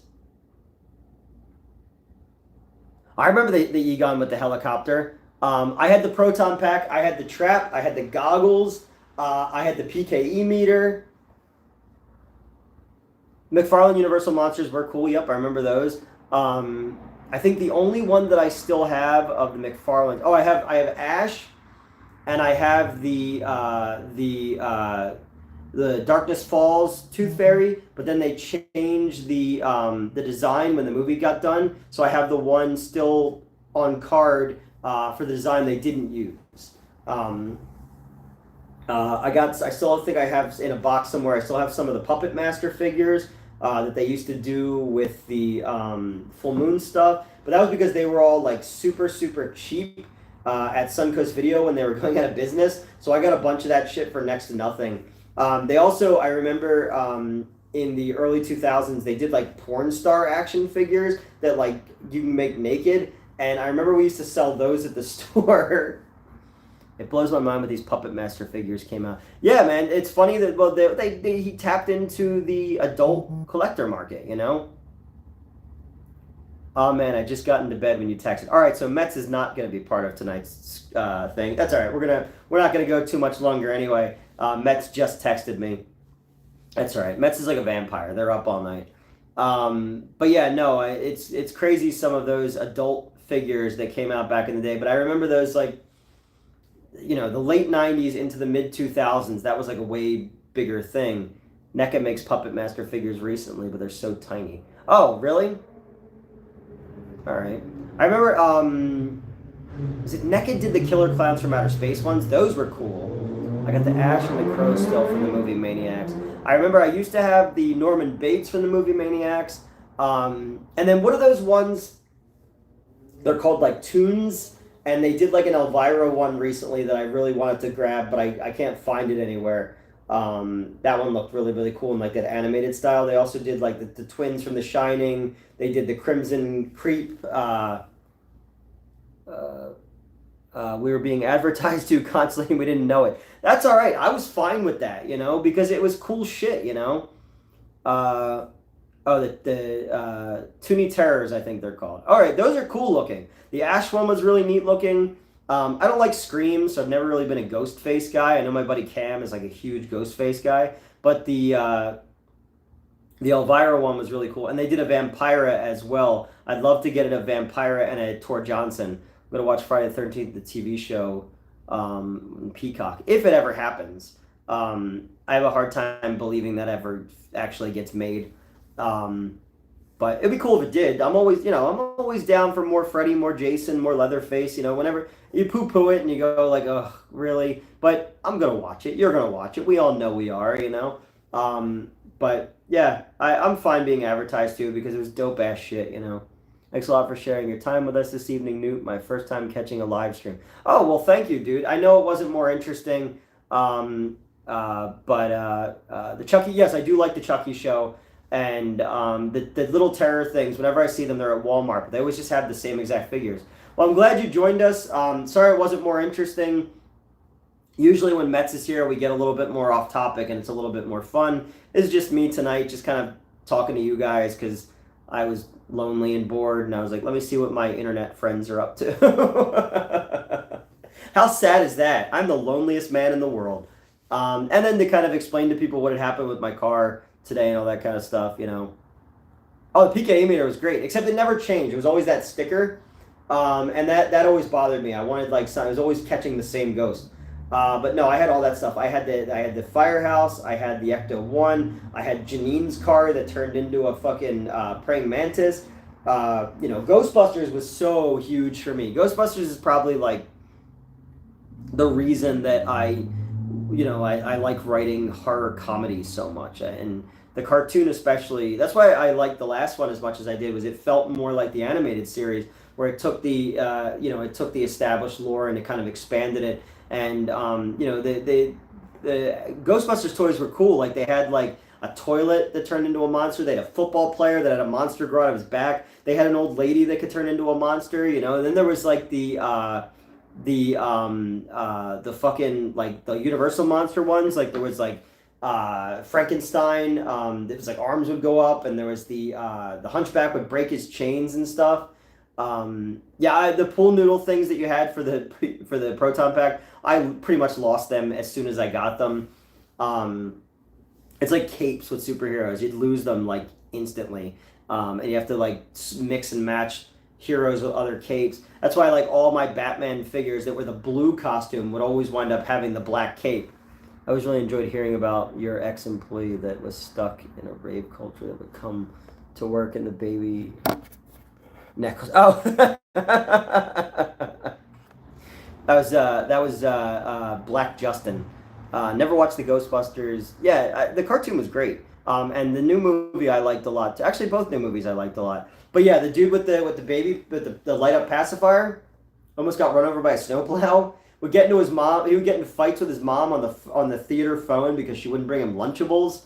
I had some fucking zeros who worked for me, man. There was just times where like we couldn't get anybody to come work there, and and my good employees, I couldn't pay them enough to stay, so I would just have this revolving door of just imbeciles, and that dude was just one of them, man. I'll never forget that night, like knocking on the door. I hear knocking on the glass, and I come out of my office. I turn the corner, and all I see in the darkness is light up blue at a head and light up blue at a feet, and it was that dude, and I was just like, oh no. Yeah, we had some weirdos, man. We had some fucking weirdos. But all right, I'm gonna give everybody a break from me tonight. Thank you for joining me. Thanks for hanging out for a little bit, and I'll post up stuff on Monday from us filming. And I like the last Ghostbuster movies. Weird, the anti-woke people are on it now because of weird sex. Oh yeah, I saw that. All right, guys, have a good night. Chat with you later.